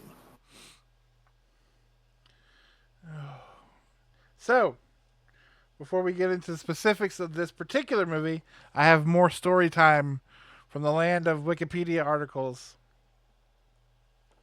Uh, did you know that Rob Zombie, before House of a Thousand Corpses, was originally hired to write, direct, and score a version of The Crow? It was a film that was going to be called The Crow 2037. But was released or fired, as according to the Weinstein Bros, citing creative differences. However, in a Joe Rogan interview, Rob Zombie explained that he quit. That he submitted a script with an older, nastier Crow that he had written with Scott Glenn in mind. It was essentially going to be a spaghetti western, a gruesome spaghetti western with the Crow character. And that at the time the producers were on board until the success of I Know What You Did Last Summer. Then they wanted it to be a teen slasher, and wanted Rob Zombie to hire Skeet Ulrich to play the Crow. To which Rob Zombie said, "That's stupid," and quit the film. I agree with Rob Zombie. That's stupid. His version, which I don't have a ton of faith in Rob Zombie's filmmaking ability, but that all sounds far more interesting than the bullshit we got here. An older Crow in the future, yeah, sign me up. Scott Glenn, absolutely. Whatever this bullshit is, no. Yeah, this No. film was actually directed by Bharat Naluri and written by Chip Johansson. So I figured they were off of both those things. Like, we're not going to get Ski Ulrich without that Rob Zombie name attached. Again, Weinstein. The only people the Weinsteins were worse to than the Crow are just countless female actresses. uh, So here's some things I have from this movie. I wrote, speaking of 90s teen slasher, hello Marco Beltrami, who does the score for this movie. And if you've ever seen a movie that Marco Beltrami has scored, whether it be that first Resident Evil movie or the Scream franchise, you know what Marco Beltrami's score sounds like. He's a Danny Elfman of teen slashers. Um, yeah, the idea of this, it starts off with all this footage of like everybody getting prepped for this kid's execution. And it was weird thinking back to like I kind of remember when like big time executions was like primetime TV. You know, I feel like Oklahoma, especially when when the bombing guys, but like I do remember growing up, and then hearing like maybe just in passing of my memory of just being like, oh, like there's people outside the jail as so and so's about to be executed. Um, I was surprised to see baby Uncle Baby Billy in this movie. Hello, Walton Goggins. Uh, Golden Goggins, yep. um, this movie should be called The Crow. Look who's slumming it, because yeah, like you said, Fred Ward, William Atherton, Kirsten Dunst, Dale Midkiff from Pet Cemetery, which again he was only big in Pet Cemetery, yet somehow he's still slumming it in this movie. I think this is like one of Walton Goggins' first movie, and yet somehow he's slumming it. Um, I do like the fact that this whole execution thing is kind of filled like a Terry Gilliam movie. Like this execution chamber feels right out of Brazil. Yeah. Um, I it's stupid. It's so stupid. I kind of like the fact that we're not just putting on makeup, and it's like the Slipknot mask that they execute him in is what makes the scars on his face. I'm kind of okay with that, as opposed to just another guy with a sharpie. No offense, Nick. Um, just drawing on this makeup. Uh, this is a movie that definitely incorporates CGI a lot, and it's terrible. The And in a CGI movie, is so bad. It's it's so so bad. bad. And there's a scene in this movie where I like guffawed and like felt like secondhand embarrassment alone in my own home, because in a film franchise where a bird brings a man back from the dead to avenge the death of his loved ones, there's a scene where he goes to visit the grave of his dead girlfriend, and it cries blood, and that's the stupidest thing in this franchise. That's yeah. You're not wrong. Yeah, it's like trying to give some more raw emotion to it, and it does. And you're like, well, that's really dumb. Okay, it's like everything in this movie. It's just dumb and stupid and flat. Nothing works. No, number one, this Morbius kid, like I remember him from Resident Evil. He's the one that gets turned into Nemesis. He's one of the unforgettable guys that's not part of the unforgettable, or the not part of the forgettable guys that were members of the Umbrella Corporation. Um, this crow talks too much. He needs to shut the fuck up. Like enough with with the quips, and how long it takes him to realize he's invulnerable drives me up a wall every time I watch this movie. Because like we spent a good 10 minutes of this movie of him like shooting himself in the hand or like stabbing his hands on stuff to be like, ha ha ha ha ha. Um, speaking of 2000s, um, I know it's gonna shock you the fact that there is a early 2000s movie that has a living dead girl needle drop in it. This movie does though. I feel like it comes standard. So at least Rob Zombie got a little money out of the Crow 3. I do like that they just totally like reveal the fact that her dad was in on the murder of his daughter, which should be like a third act reveal. It's revealed in the second act for no reason. Um, Also, at least with the other two movies, the villain having like a sexy lady henchman works. In this one, she's just like his evil secretary, because yes, Fred Ward is the evil police chief. Um, and then the third act of this movie, honestly, should be slapped with a like copyright infringement lawsuit by the entirety of D. Snyder's Strangeland movie because it just turns into D. Snyder's Strangeland. Like we're It sewing people's absolutely mouths does. shut. There's just BDS in him. Like he has this weird scar because he sticks rivets. Like he sticks like spark plugs into his forearm for some reason. Uh, and then the crow is actually made human because of gaslighting. Like they trick him, like, "Oh, you did kill your girlfriend," and he's like, "No, I didn't. Did I kill my girlfriend? Oh no, my powers!" So it does You get know, worse than that the makes bird getting hurt. it makes no sense. It's like a matter of, oh, I think I did the crime. I'm crazy, and some no, it's nonsensical how they managed to incapacitate him. It is stupid. It makes no sense. It is such a dumb plot point, and a movie chock full of dumb plot points. And like you said in the chat earlier, yes, much like the living dead girl needle drop, the "Hey man, nice shot" needle drop at the end of this movie is almost worth if you just kind of fast forward this movie to the credits so you can hear "Hey man, nice shot." Um, Yep.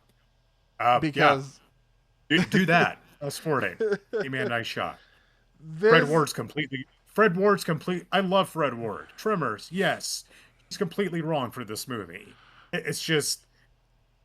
It's like Kirsten Dunst. She's talented, wasted in this movie. This movie is just a gigantic waste of time. it is, if nothing else, this movie gives me like the smallest like kernel of wanting more villainous Fred Ward. Like I want to see more villain, like a bad guy Fred Ward in a better movie. But no, that when he throws him through that American flag hanging on the wall, and he just like lands in Jigsaw's dungeon, I was like, "What are we doing?" Because that's just something. As many times as I've seen this movie, and that's like three or four, you will totally forget that this movie ends in like a weird BDSM serial killer workshop. Um, with just like people hanging from the walls, and it's just in like again, it's D. Snyder's Strangeland that just happened. Like you got your D. Snyder's Strangeland in my Crow movie. It D. Snyder Strangeland is far more watchable than this pile of garbage, and it's just. And it's again, this one's bad, but it's not entertaining bad. We'll get to entertaining bad soon, I'm sure. But I, this one was the most. No, Crow City of Angels can be. It was a little rough to get through at times. This was a drag. I stopped and left for a while and came back and finished it. As just there's nothing to recommend watching this movie in my opinion. Just listen to Filter, "Hey man, nice shot," and move on with their life. There is a secret Creed song in this movie, so while Creed is getting the resurgence, maybe look that song up. Okay. Uh, no video games for this one. Again, no real soundtrack for this other than because it was a 2000s movie. We all know "Living Dead Girl." There's no reason to talk about that song. We head into what was originally the end of the franchise. I guess it kind of still is, with the last one being a reboot. Uh, oh boy, it's time to talk about The Crow Wicked Prayer from Hold, 2005. hold on a second. I Oh gotta yeah, break away for a minute. I'll be right back because I don't want to miss any of this. yeah. All right, so let's jump into the chat here and see what's going on. Uh, I know, right? I love the fact that they just slapped the TV Guide logo on the cover. Not only that, but it's on the cover of every like disc in the sleeve. We're just like, "Hey, TV Guide," uh, and then you're like, "Okay, so did TV Guide put this set out?" Nope, it was put out by Arts Alliance America. Uh, no, I don't think I even read the back of this. This TV, it was a TV that was created and the show was run by Bryce Zabel, who wrote Mortal Kombat Annihilation. So that kind of tells you where we are with the Crow TV show. I love, I love jumping back in the chat. I love the T Bird. I love the car.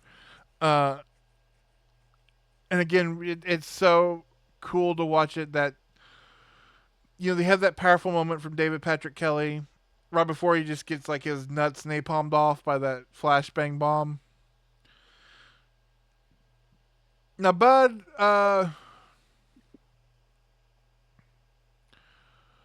Dwyer, that was like the guy who was like a political figure and like killing himself on live TV, right?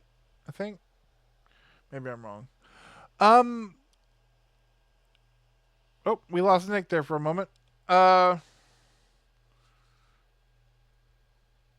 Okay, I just want to make sure I was right. Let's wait till Nick pops back in here. Um. I need to. Part of me wants to go back and maybe look at zombies, at least the Fireflies trilogy. Um, I remember renting House of a Thousand Corpses. I rented that and the movie The Core, aka Underground Armageddon, to watch with my dad. And I was like, "Which one do you want to watch first?" And he picked The Core, and so we watched The Core. And yes, it is Underground Armageddon. And then he went to bed. And it was like 2 in the morning, and I was like, "You know what? I'm still gonna." I rented it, and it was a new release, so I'm gonna stay up and I'm gonna watch House of a Thousand Corpses. And maybe it was because it was too. I know for a fact it was because it was 2 o'clock in the morning. That movie scared the ever living shit out of me. So I feel like it still kind of holds up there. I remember seeing House of a Thousand or seeing Devil's Rejects in the theater. I think right before I came to spend the weekend with you when you had that apartment in Altus. And then I just remember setting the theater for that, being like, "Holy shit!" Like, dude, this movie I just saw. And then watching the dumpster fire wet fart that was Three from Hell. Zombie would be an interesting. That would be a mostly hard sit to if we just like did a zombie retrospective, but it would be something maybe interesting to look into down the line of tackling the films of one Robert K. Zombie Esquire at some point.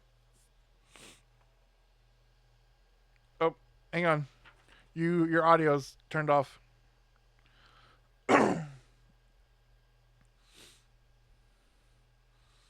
You've become unplugged.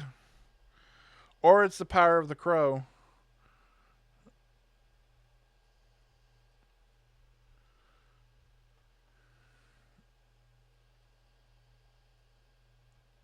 Nope, not yet. Uh, I also heard very famously, I don't know how true it is. I'll be vamping here while Nick works on his audio. Um, that filter also the song "Take a Picture." Yeah, "Take a Picture" is about the lead singer being drunk on an airplane. Um, and like being arrested out while being drunk on an airplane. I don't know if that's true, but it might as well be. I did hear a click. Nope, still not. You might How hop about out and now? there we go. There we are. Yeah, my sorry, my microphone somehow came unplugged in the back, and I had to plug it back in, and it wasn't wanting to. It defaulted to something else. So, You're good. uh, yeah, I wouldn't. I'm kind of got a harsh opinions on Rob Zombie's movies, but admittedly, it's been a very long time since I've seen several of them. I will say, I think The Devil's Reject is a very good movie. It's a rough, gritty, nasty movie. Um, well done though, quite well done. Uh, yeah, that'd be one to look out down the line because I think if nothing else, to make it for a very entertaining episode. Yeah, for sure. Speaking of Speaking of entertaining, entertainment, oh, wicked prayer. Ooh, oh boy. all right. So I've got some notes here. We'll jump into who all is in this, and I will let you take it away. Directed by Lance Muniga, written by Sean Hood, who wrote the classic films Halloween Resurrection and the Hercules that did not have The Rock in it. It had the dude from Twilight in it. Uh Starring Edward Furlong. Yes, the Eddie Furlong. Uh Buffy's David Boreanaz, Tara Reid, uh Tito Ortiz, and one Sir Daniel Trejo. Uh Actually based on a standalone novel by Norman Partridge that was written as kind of like its own like offshoot. Think of like the pre Disney Star Wars, the Timothy Zahn books. He was like a standalone. Here's my take on the Crow in a novel. And with that, sir, I will gladly let you go into the Crow Wicked Prayer. So, tell me if you've heard this one before. A man has his girlfriend murdered, and he too gets murdered by terrible criminals. And to come back and right a wrong, he comes back with the powers of the Crow to take revenge on the incredibly goofy group of villains in this movie. And here we have the hero, the protagonist, Jimmy Cuervo, played by Edward Norton of Terminator 2 fame. Edward Furlong, As the, y'all will not have you besmirch Ed Norton. you broke out there. What'd you say? I said Edward Furlong, I will not have you besmirch the good name of Edward Norton. Oh, also Brain Scan, which I enjoyed. But oh yeah, it's the Crow. It's revenge. He's coming back to get revenge. David Boreanaz, uh, from Angel and that, I think that new Special Forces show or the Navy SEAL, whatever Spec Ops show. He's in Bones, and you've seen him in things. He is the leader of a satanic cult, consisting of him, Tito Ortiz, MMA champion himself, the dude with the giant head who cannot act, and two other guys whose names escape me, but they're the four horsemen. They're death, war, famine, and pestilence. And uh, David Boreanaz is on a mission to raise the devil and have the devil possess him, and bring about a bunch of vaguely defined bad things, and just leads straight into the Crows fighting a satanic cult. Oh yeah, and we'll get into this later. Dennis Hopper's in this movie, playing an utterly outrageous, batshit crazy role. What were they doing with this movie? What? I think everybody in this movie, outside of Edward Furlong and Tito Ortiz, knew what a dumb bullshit movie this was and just had fun with it. Because this movie is bad. It is insultingly dumb, and it is so far away from The Crow 1994. So far away. But I can't lie, I had a good time watching this train wreck. We could all we said it before. We talked about it for almost an hour. The Crow, 1994, is a 10 out of 10 perfect masterpiece. Of the remaining Crow movies, I kind of think this was my favorite. It it's number 2 on my list. It is. It's absolutely number 2 for all the wrong reasons. So, number one, we have Jimmy Cuervo, because Cuervo in Spanish is crow. Ooh, Um, how clever! so he lives on this Native American reservation, which is headed up by famed Native American actor Danny Trejo, um, who does Quickest, an quickest. out and out fucking rain dance at the end of this movie. The people who made this movie, I don't think no that Native Americans and Mexicans aren't really the same people because they seem really confused by that in this movie. Not that there aren't Hispanic Native Americans, but it's like we're like, oh, they're all the same. Yeah. It's insane. I love it. And uh, Jimmy Cuervo, he's on the outs. Uh, most of the people in town hate him, not only because he's Edward Furlong, but because he killed this guy. Like, he got too mad and accidentally killed this guy by punching him to death. Which, to think that Edward Furlong punched a man to death is kind of hilarious in and of itself. Oh, it's straight up hilarious. And it's funny, they're all mad at him for beating this guy to death, who's like the local jock, but the jock who was openly trying to rape this girl in broad daylight with a bunch of witnesses present. And they're Yeah. all like, how could he possibly do that? I mean, I was wondering, how could Edward Furlong possibly beat somebody to death? But in terms of, stopping this guy, he killed a horrible rapist. So, shouldn't be mad at him, just saying. And yes, you have this group of villains. And David Boreanaz, and he still has like that angel haircut. And his like he and Tara Reid are like this Bonnie and Clyde esque relationship, and their last names are Crash and Burn. Oh, uh, zing. yeah, Tito Ortiz is just like mouth breathing through most of this movie, as well as, in case you were wondering what happened to poor Dozer's brother after the Battle of Zion, as this weird like military like, you know what's crazy? PTSD. He's just like only the dead have known the end of war, which he says multiple times in this movie. Yeah. It just you don't buy him as some sort of is this hulking dude. You don't buy him as some sort of badass like unhinged war vet. It's just no. And we've seen kind of a better version of this like regroup of the four horsemen. Amber and I recently tried for the third time to watch the complete series of Supernatural. Ironically enough, we keep falling off in the same part, so maybe we should just start from there.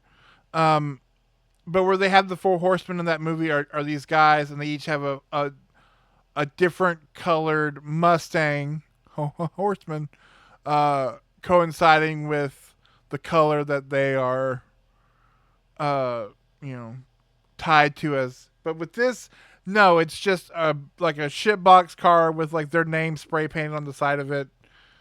Um, and yes, David Boreanaz wants to become possessed by Satan. Um, and Tara Reid kind of, sort of, doesn't really, but does have witch powers, and they kill Edward Furlong and his girlfriend, who's Danny Trejo's daughter,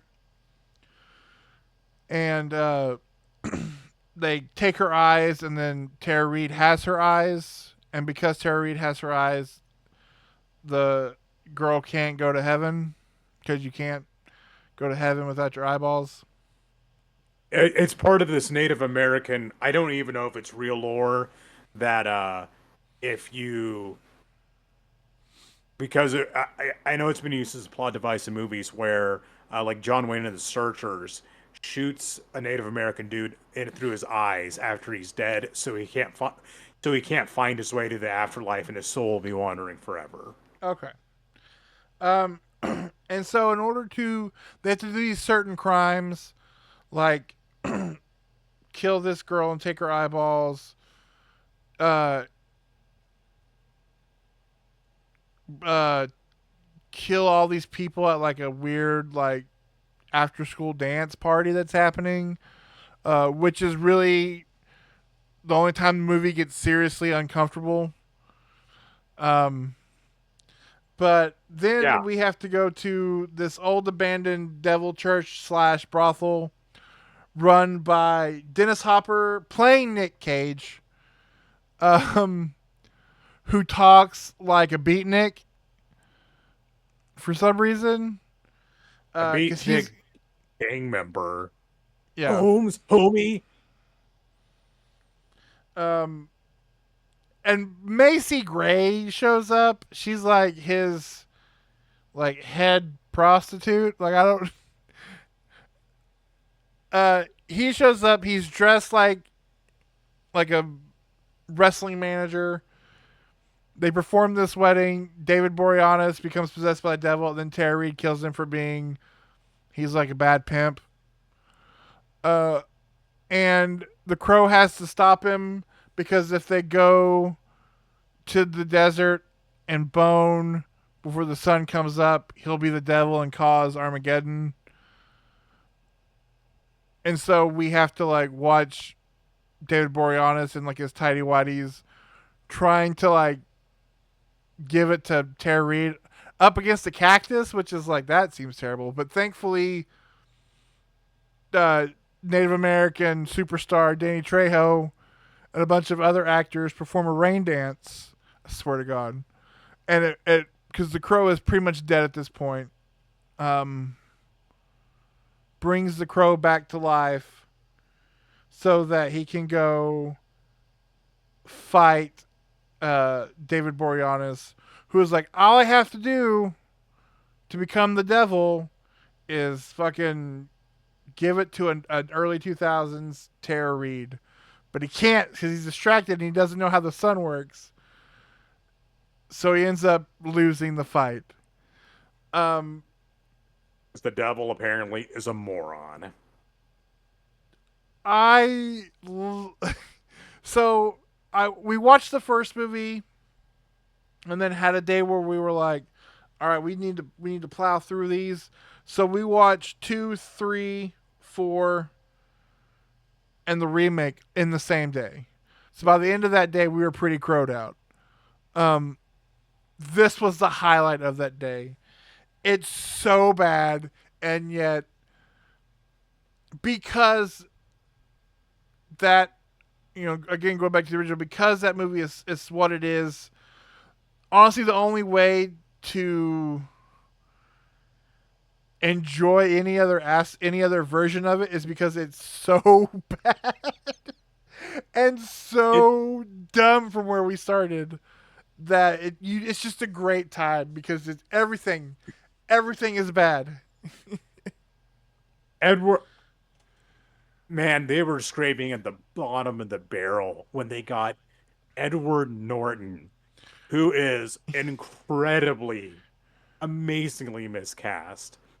And poor guy, I know at this point, 2005, when this movie came out, his life was in shambles. He was already in the throes of drug abuse. I truly feel sorry for the road he's been through, and I'm glad to hear. I think he's doing better. But dude, this was it couldn't have picked like anybody else because he just looks sickly and he's not remotely intimidating. It's funny because you'll see a picture around the internet of this movie and it's Edward Norton in his crow makeup, which is but loosely what mine's based off of, and he's just like staring at the camera. He gives this bug-eyed look to everybody and just he's not in the least bit intimidating. But that's what makes his role so funny, and that's what makes this movie entertaining. It's just it doesn't work. Tito Ortiz as the henchman, trying to be this kind of Chicano guy, just it falls flat. He can't act, cannot act at all. David Boreanaz, he chews the scenery up and he goes for it. Him and his mesh shirt or his Elvis rockabilly suit, he's having he's having fun in this movie. And I think he knew exactly what pile of bullshit this movie was. Tara Reid, I think she's actually trying. Because, well, she has no talent, sorry. She was never talented. David Boreanaz is the highlight because he's because he knows what movie this is. He just oozes like this like wink at the camera charm about him where you just love like when he's on screen I'm like okay yeah. And then I love that you keep throwing Edward Norton under the bus. It's Edward Furlong. Edward Furlong is our crow here. Edward Norton is Fight Club and American History X.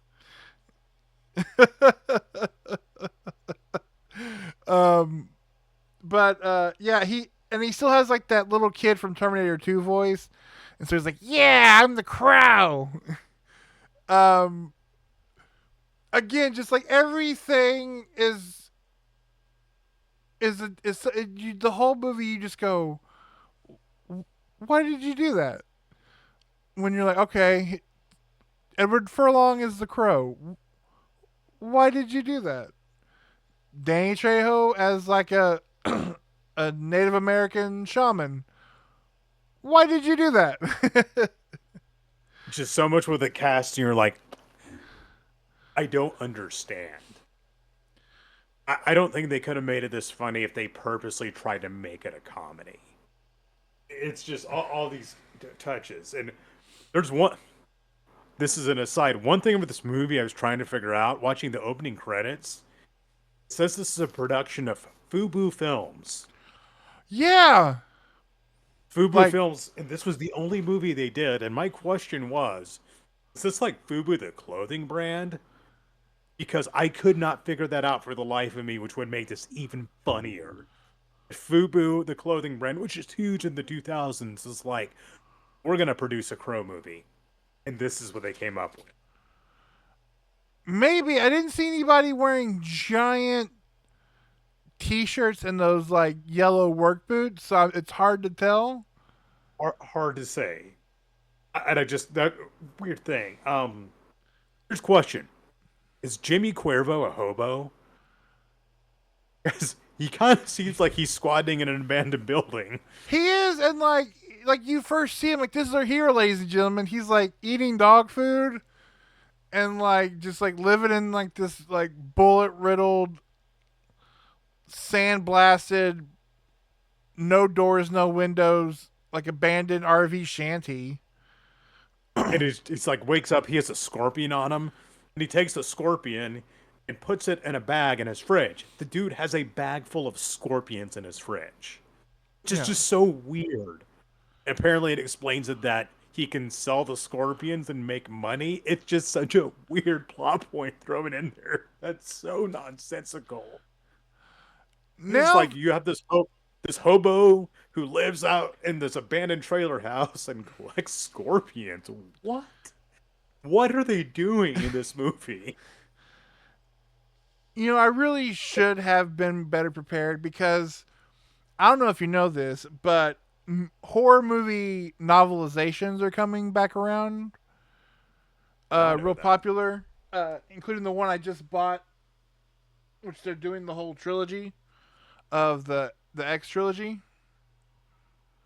Um, I kind of want to find this book and read it. Yes, this book would have to be wildly entertaining. Um, Reading that this was based on a novel, I guffawed. Like, again, this is bad in every sense of the word. But this movie is also like the epitome of so bad it's good because this was the highlight of these sequels, man. Like I wish I remember buying it when I bought all the Crow movies to have them all. I watched it once and was like, well, that was terrible. Watching it again, I was like, I wish I'd watched this movie so much more. I wish I'd shared this movie with so much more people. It's an absolute blast. David Boreanaz and his Jolly Gang of Satanists, they're the cheesiest Satanists ever. There's a scene where they're having a celebratory party where he brings out, look at devil's food cake, deviled ham, and deviled eggs as the food he serves at his Satanist party. Really? Hey, It's just hey, like with the people who wrote this in on the joke. I'm genuinely, I want to see a documentary about the making of this movie because I'm just like, so many of the choices are like, are you trying to make a serious movie or not? Because I still don't know. I still haven't figured out. What's that warrior having second thoughts? Well, I've laced all these deviled eggs with peyote. So now we're going to watch all these big bad guys awkwardly eat deviled eggs because there's no other way to eat deviled eggs than awkwardly. Yes. It's like Just a trying to talk mouthful of egg. trying to talk. It's like, oh, here, have a deviled egg, and it's like placed in peyote. It's just,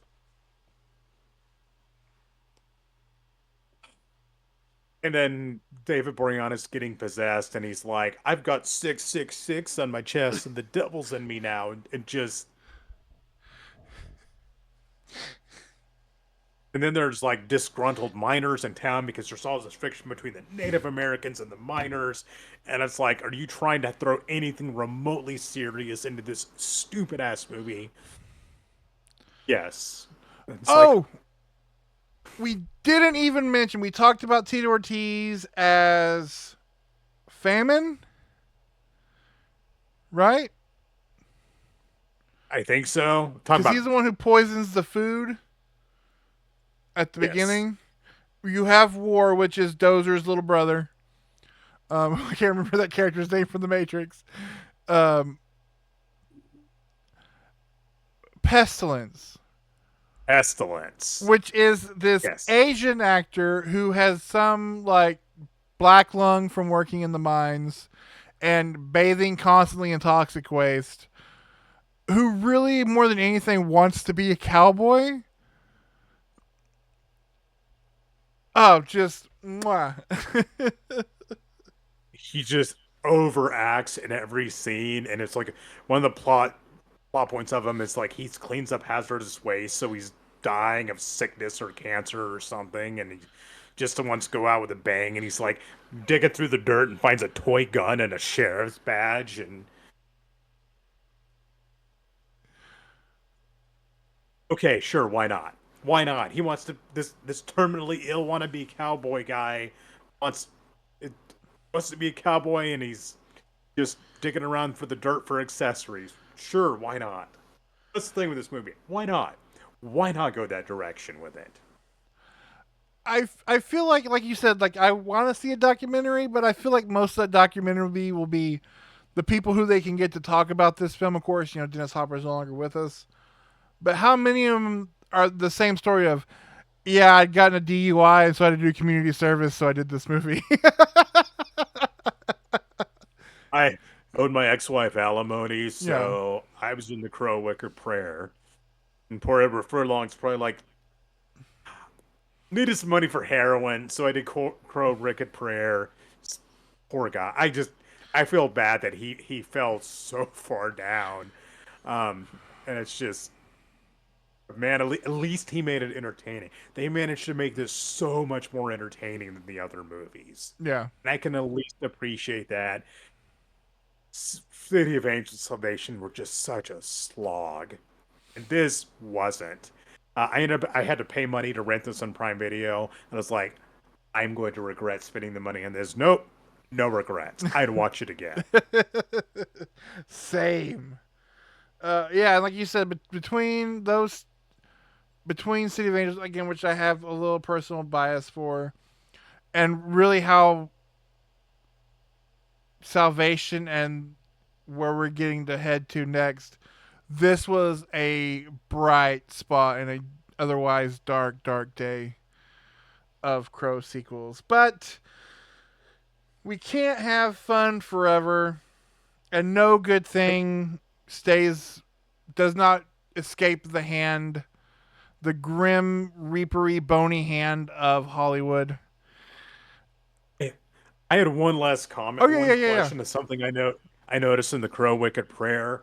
So every time this gang of Satanists goes about like brutally killing somebody, Tara Reid looks like shocked, like she's having reservations about it. Like, oh, maybe we shouldn't do that. It's like she acts surprised every time they start murdering people. Like she couldn't have possibly seen that coming. For the life of me, I cannot figure out why they made that choice and why they threw that in the movie. It is baffling. It it's weird, yeah, because the scene in the gift shop when they murder Eddie Furlong and his girlfriend, she's like right there with him, like totally in on it. And then for the rest of the movie, she plays like the cute preppy girl that fell in love with the bad boy because he smoked cigarettes.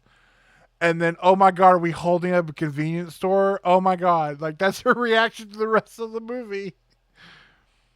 It makes zero sense in the movie, which makes it even better. But it just makes so little sense, and I felt like I was missing something.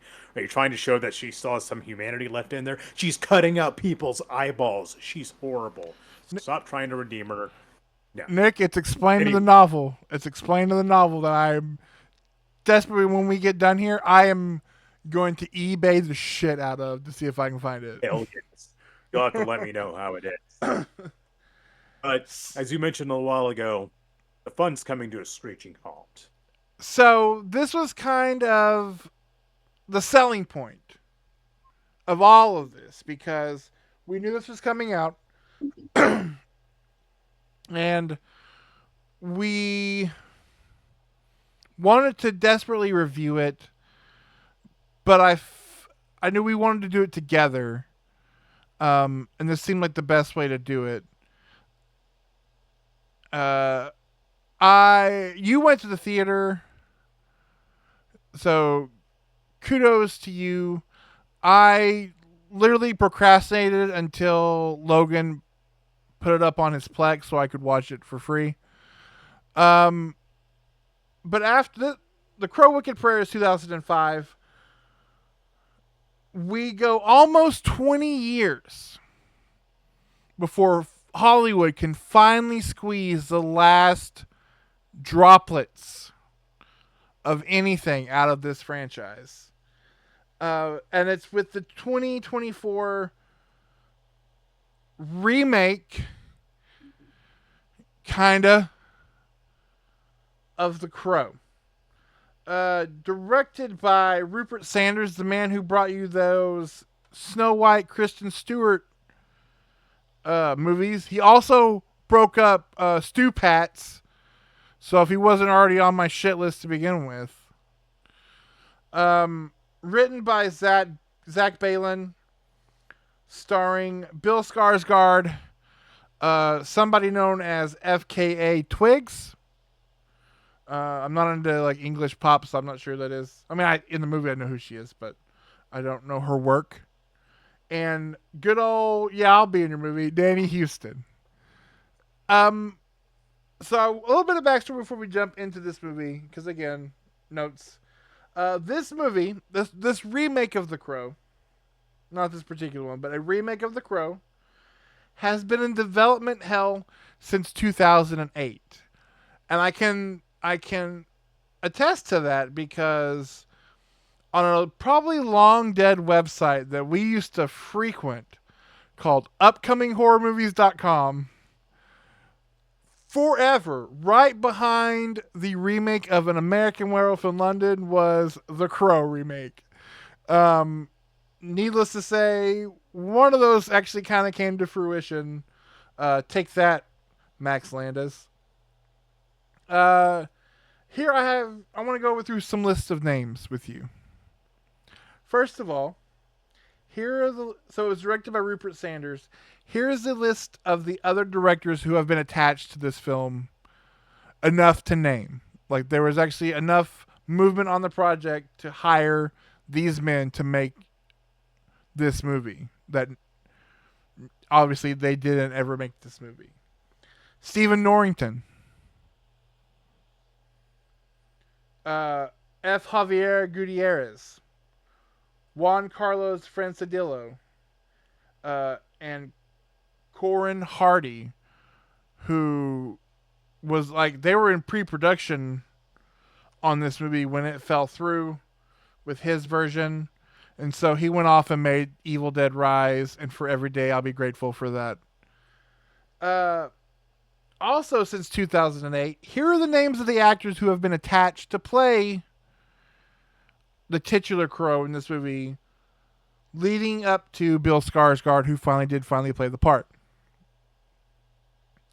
In no particular order. Maybe they are in order. We'll see. Bradley Cooper, Mark Wahlberg, Channing Tatum, Robert Pattinson, James I can see. McAvoy, Tom Hiddleston, uh, Alexander Skarsgård, Sam Witwer, Jack Houston from Boardwalk Empire. He was the guy with the porcelain face. Ryan He would have Gosling, been good. Nicholas Holt, Jack O'Connell, Luke Evans, and Jason Momoa. Jason. Oh yeah, I heard the Jason Momoa one. Momoa was the one who got closest because he was going to be in the Corin Hardy. That movie I read was supposed to be he was. It wasn't a remake. It was just a new Crow, and he was going to be a cop who was murdered with his family, and he comes back. But we went full on remake without a remake because this is not a remake of The Crow. It's not a remake of the '94 Brandon Lee movie. And even though it was originally sold this way, it is certainly not a remake of the comic book. This is essentially a brand new Crow movie that just so happens to use the names Eric and Shelley. Played by the titular Bill Skarsgård and FKA Twigs. Um, do you want to start? Oh, I went to the Since movie you to paid see to watch this, and this movie? I managed to squeeze it in because to say this movie flopped is an understatement. I thought you'd at least get people out there maybe rage watching it because people were not happy about this movie being remade. Um, I was kind of, it's like, oh, if it gets remade, that's fine. It didn't particularly bother me. Quite fond of the original Crow, but it doesn't hold as much of a special place as for me as it does a lot of people. I was the only one at the theater that night, so I had the place all to myself. So I pulled out my phone and took notes, and uh, okay, here it goes. Eric Draven is a drug addict, uh, and has tattoos like a SoundCloud rapper. And he goes to some treatment center after being arrested and ends up meeting a fellow drug addict, and they escape together. Turns out this drug addict he escaped with, who's Shelley, uh, got tied in with some evil demonic guy and his minions, and after way too long in the movie, they both get murdered, and Eric comes back. And we've heard this one before as the Crow and sets about getting revenge and fighting what's his name escaping me now? Houston. Danny Houston. Annie Houston. Who is how in the hell did they talk him into being in this movie? Um it takes halfway through this movie for Bill Skarsgård to become the Crow, this like undead revenant. The whole time I was watching the first half of this movie, I'm just thinking, when are they actually going to get to the part with the Crow? Because it takes so long. Yes, it's a revenge story, a la The Crow. It takes so long to get to the part where he's actually the Crow. A frustratingly long time. And they really lean heavily into uh, Danny Houston as this evil, demonic, supernatural being kind of guy who can whisper to people and make them do bad things. Oh, and you get a little bit more viewpoint of you get to see Bill Skarsgård as Eric going back and forth. There's like this purgatory that looks like this creepy abandoned train station where there's a guy there who's kind of giving him the rundown on the situation, and there's puddles and you go through the puddles, and I'm trying I'm sorry for the life of me, I'm trying to remember like the details of this movie because the one word I described it and described it using some other movies is flat. Very, very flat. it's not as flat out bad as some of the others. It's just so underwhelming, and they managed to really mess up a lot from the original movie that worked. So, as somebody who did plan on going to the theater specifically to hate watch this movie, uh, I finally was like, you know what? After that opening weekend and seeing how abysmal the numbers were, like you don't even, as somebody who doesn't follow box office but knows how to read it, and checks it from time to time, the number that were coming out of that opening weekend was like stick a fork in this movie. It is done. And so I knew, oh, this movie will be on streaming very shortly. And so I'll just bide my time so I don't have to give them money. Um, so some of my notes here, I wrote the credits and the cinematography. Whether it's again the opening credits or the first like weird basement tile scene with Danny Houston, remind me at some point. Not only do we need to talk about David Fincher, but I really should rewatch The Girl with the Dragon Tattoo. Because like it's just stolen wholeheartedly from Danny Houston. Not Danny Houston, from David Fincher. Um, Danny Houston in this movie, which he's great on Yellowstone. He was kind of this kind of dumb, useless character. One of the more boring parts of Wonder Woman. I think he gets a lot of a pass because of how incredible he is in 30 Days of Night. Um, it's just him, and he's got the talk to me demon inside of him, uh, where he can whisper to you and make you hurt other people and you don't remember it. And so much of the tension of the first almost hour of this 2 hour movie is there's an embarrassing video on a phone hidden in the wall. And yeah, it takes 37 minutes to get to where the original movie opens up. And it's just boring two people meeting and hey, you look kind of cool in your pink sweatsuit, so do you. Uh we're both kind of weird looking. Let's hook up here.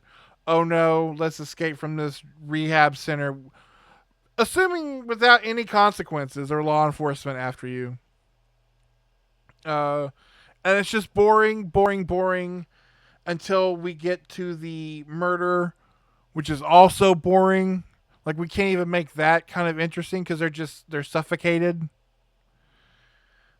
And we get to the afterlife, which is dull, and this new version of the Skull Cowboy, who's just like, what if it was a tired man in a trench coat who just has to stand in this train station and tell Bill Skarsgård to quit fucking it up, like because he won't stop messing up being the Crow. Because every time he gets shot, instead of he heals, but he also dies. And they're like, you've only got so many restarts, you big dummy. So they make the afterlife somehow more dull than living. And the conductor guy, his line delivery's bad. He can't even act. He is not good. And Skarsgård is doing this like I know the joke is that he looks like a trap rapper. It's that the minute I saw him, I was like, oh, we not learn our lesson with Leto's Joker? He looks like Timothy Chalamet in that Saturday Night Live sketch where he's just yelling, skirt. Um, but he's doing this weird voice, and they don't explain any of it. There's this stupid opening where, like, he got into drugs or whatever because he saw a horse wrapped in barbed wire one time, which is actually something from the comic book, but it's totally like a metaphysical, like, it's not real. It's something that he sees in the comic book. It's something he's on the train, and the conductor's like, "Don't look," you know what happens when you look and he sees a horse wrapped in barbed wire, and that's in the book. It's his feeling of helplessness because he can't help the horse. And in this movie, it's just like, no, there was just a horse and barbed wire because it was in the comic book. Do we make it make sense? No. Um, and again, it's Danny Elfman. That would have been something. You know what? That would have been something if the Danny Elfman had been the villain in this movie. At least then he would have not been vanilla wallpaper. Because you have Danny Houston, and I made the joke about when we were talking about City of Angels, how they're all these weird looking villains, but yet you cannot distinguish between any of them. Whereas in this movie, I don't know which henchmen are in on the kill or not because he's just killing faceless John Wick in a nightclub henchmen. Like they're all just kind of balding bearded men. The And there's party the son one Power lady. Rangers. Yeah. And every like we were talking about in that first movie, every decision, every piece of that film is just done to perfection. Every decision, every musical cue, every piece of comedy in this movie, every use of CGI, the way they film the action scenes, everything is wrong. The timing of it, you have the big moment at this opera where we have this big fight where he's just taking bullets while swinging a katana. And yeah, that could be cool, but we're at the opera, so we're just hearing this sad, slow opera song to kind of like bore down this big stairwell fight scene. And it's all CGI blood. It's just everywhere. It looks terrible. Um, there are a couple of scenes where you do get some pretty good, like, shocking violence in the movie. Not anything they didn't give away in the trailer, so it's not even a surprise to enjoy. Um, the thing about he ends up not being where he can bring her back to life if he kills all the bad guys, but then he messes it up because he sees the video of her being possessed by Danny Houston's talk to me voice and her killing somebody, and he doubts her, and so their love for a moment wasn't pure, and so she's gonna be trapped, and so instead he takes her place so that she can go back to the real world and live, but now he is stuck in the train station. What the fuck is this movie? And here's the thing, like I'm getting more worked up now than I was watching it. Because it's just so dull. Like like possible anything we could have done to dull down this movie, they do it. It is like the poster child for cookie cutter, open the box of gruel, eat your cardboard movie remake in the worst way. And then it has the balls to tease a sequel at the end. Fuck you. Like No, not gonna happen. Nobody wants it. The only sequel I want is if they can get Edward Norton back to do another The Crow Wicked Prayer Part 2, that I could be down with. Um Eric and Shelley in this movie aren't even likable characters. They're they're they're despicable assholes. I don't like them in the slightest. I don't care about anything bad happening to them. It's just we spend a good chunk of the movie seeing them and their relationship, and it's just like it doesn't work, and they don't have much in the way of chemistry. You just don't end up caring about anybody in this movie. And every time Danny Houston popped up, I was like, what are you doing in this movie? It's just this movie got ravaged by critics, and I can see why. It flopped into the theater, so I can see why. This is a perfect example of how to not do a remake because it just doesn't work. It just fell flat on every turn. And when I was watching it, I knew it's like Jason is going to hate this. But here's the thing: we like Ember and I were like, we're getting ready to press play, and I'm like, over under. We'll take a bet. Does this? Because I knew I was gonna hate it.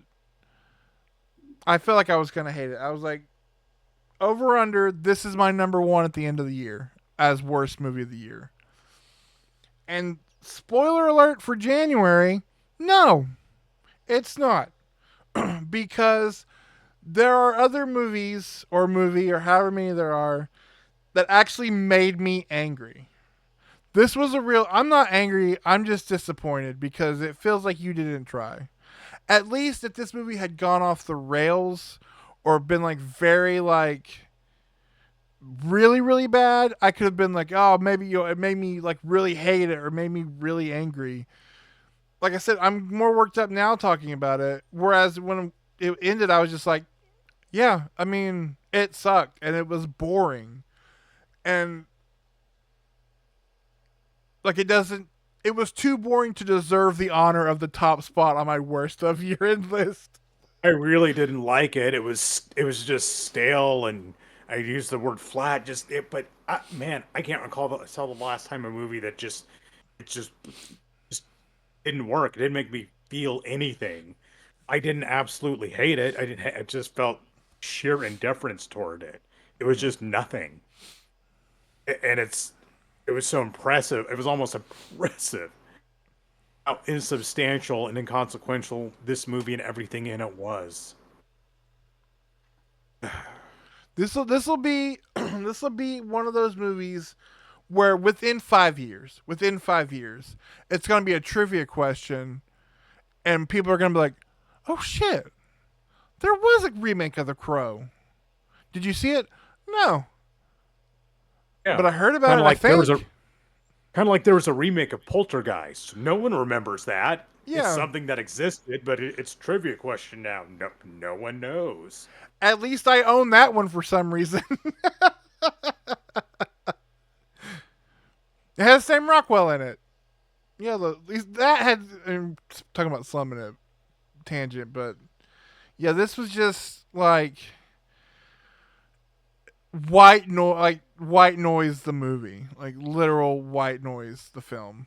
Um, I don't. I can't imagine. Maybe I would have been angrier if I'd seen it in the theater, but then again, maybe I don't. I was just like, yeah, this is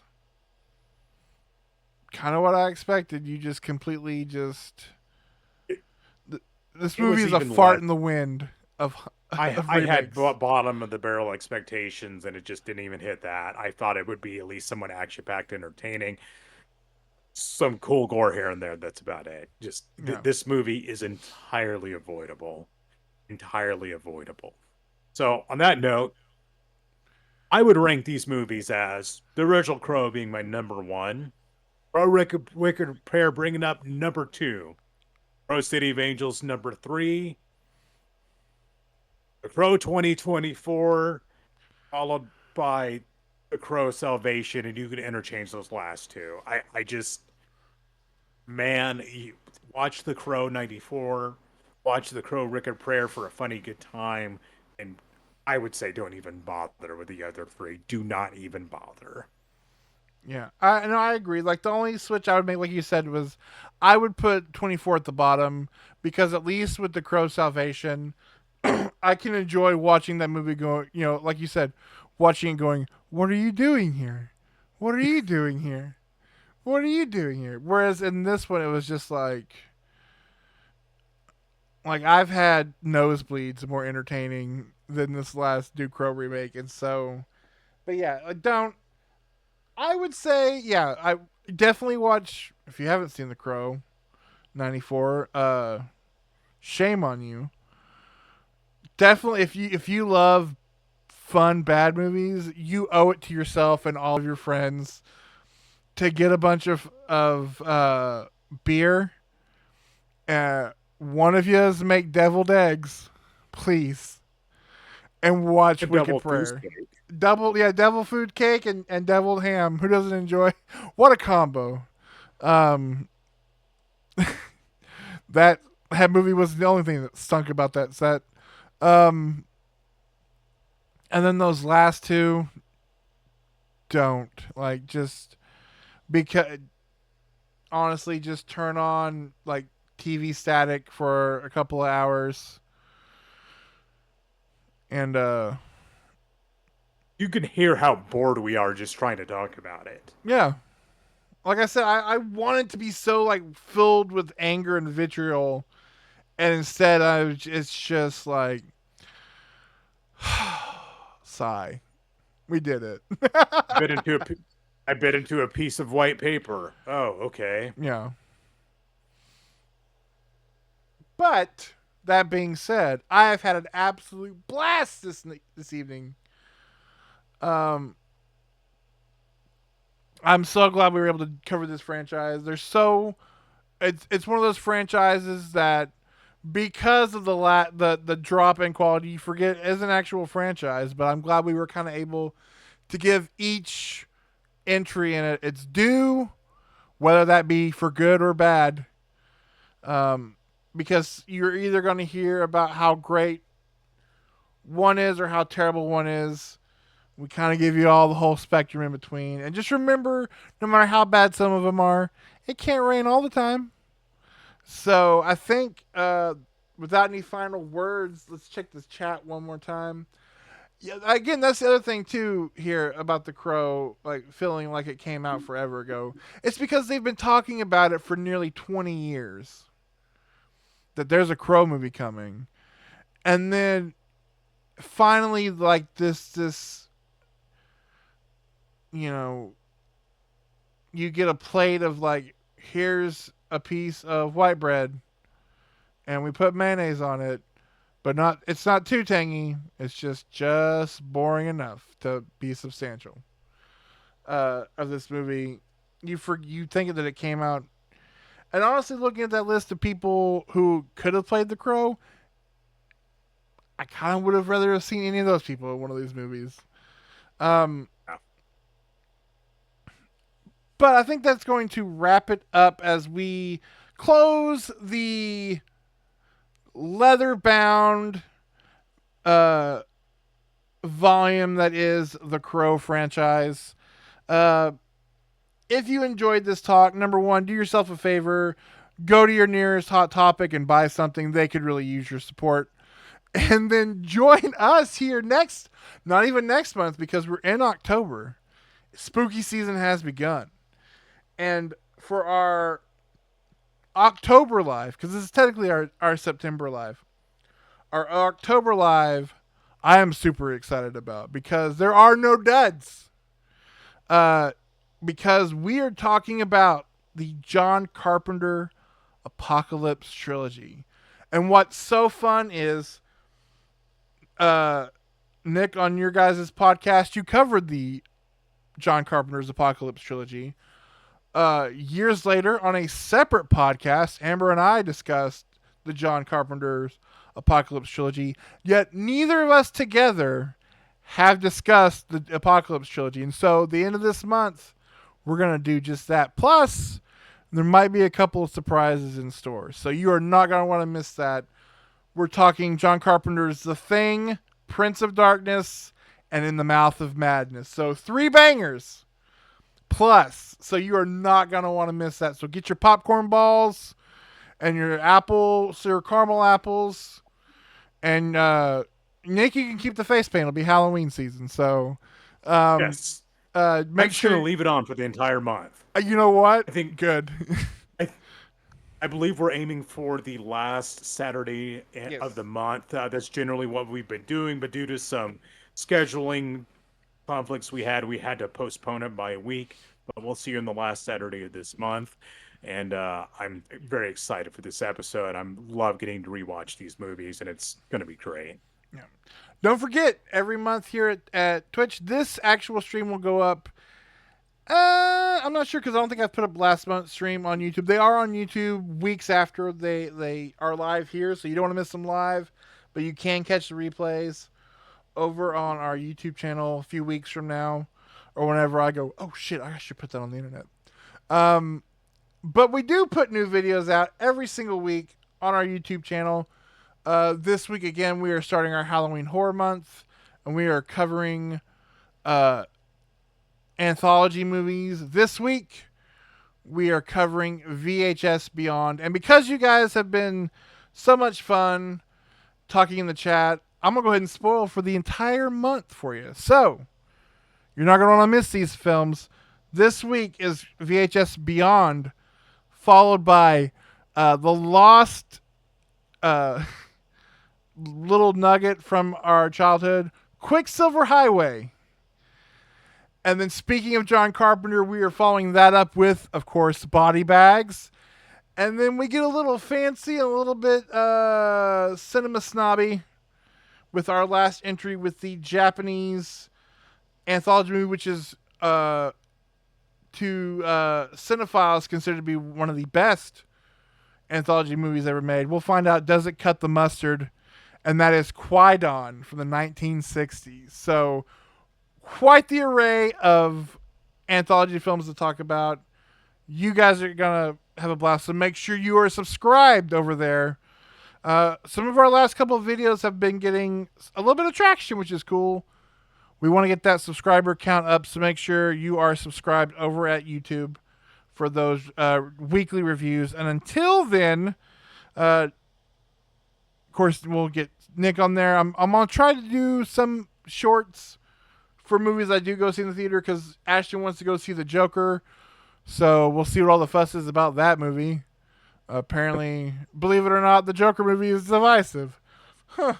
But until then, I've been Jason. I'm Nick. And we will see you guys next time. Later, y'all. Bye.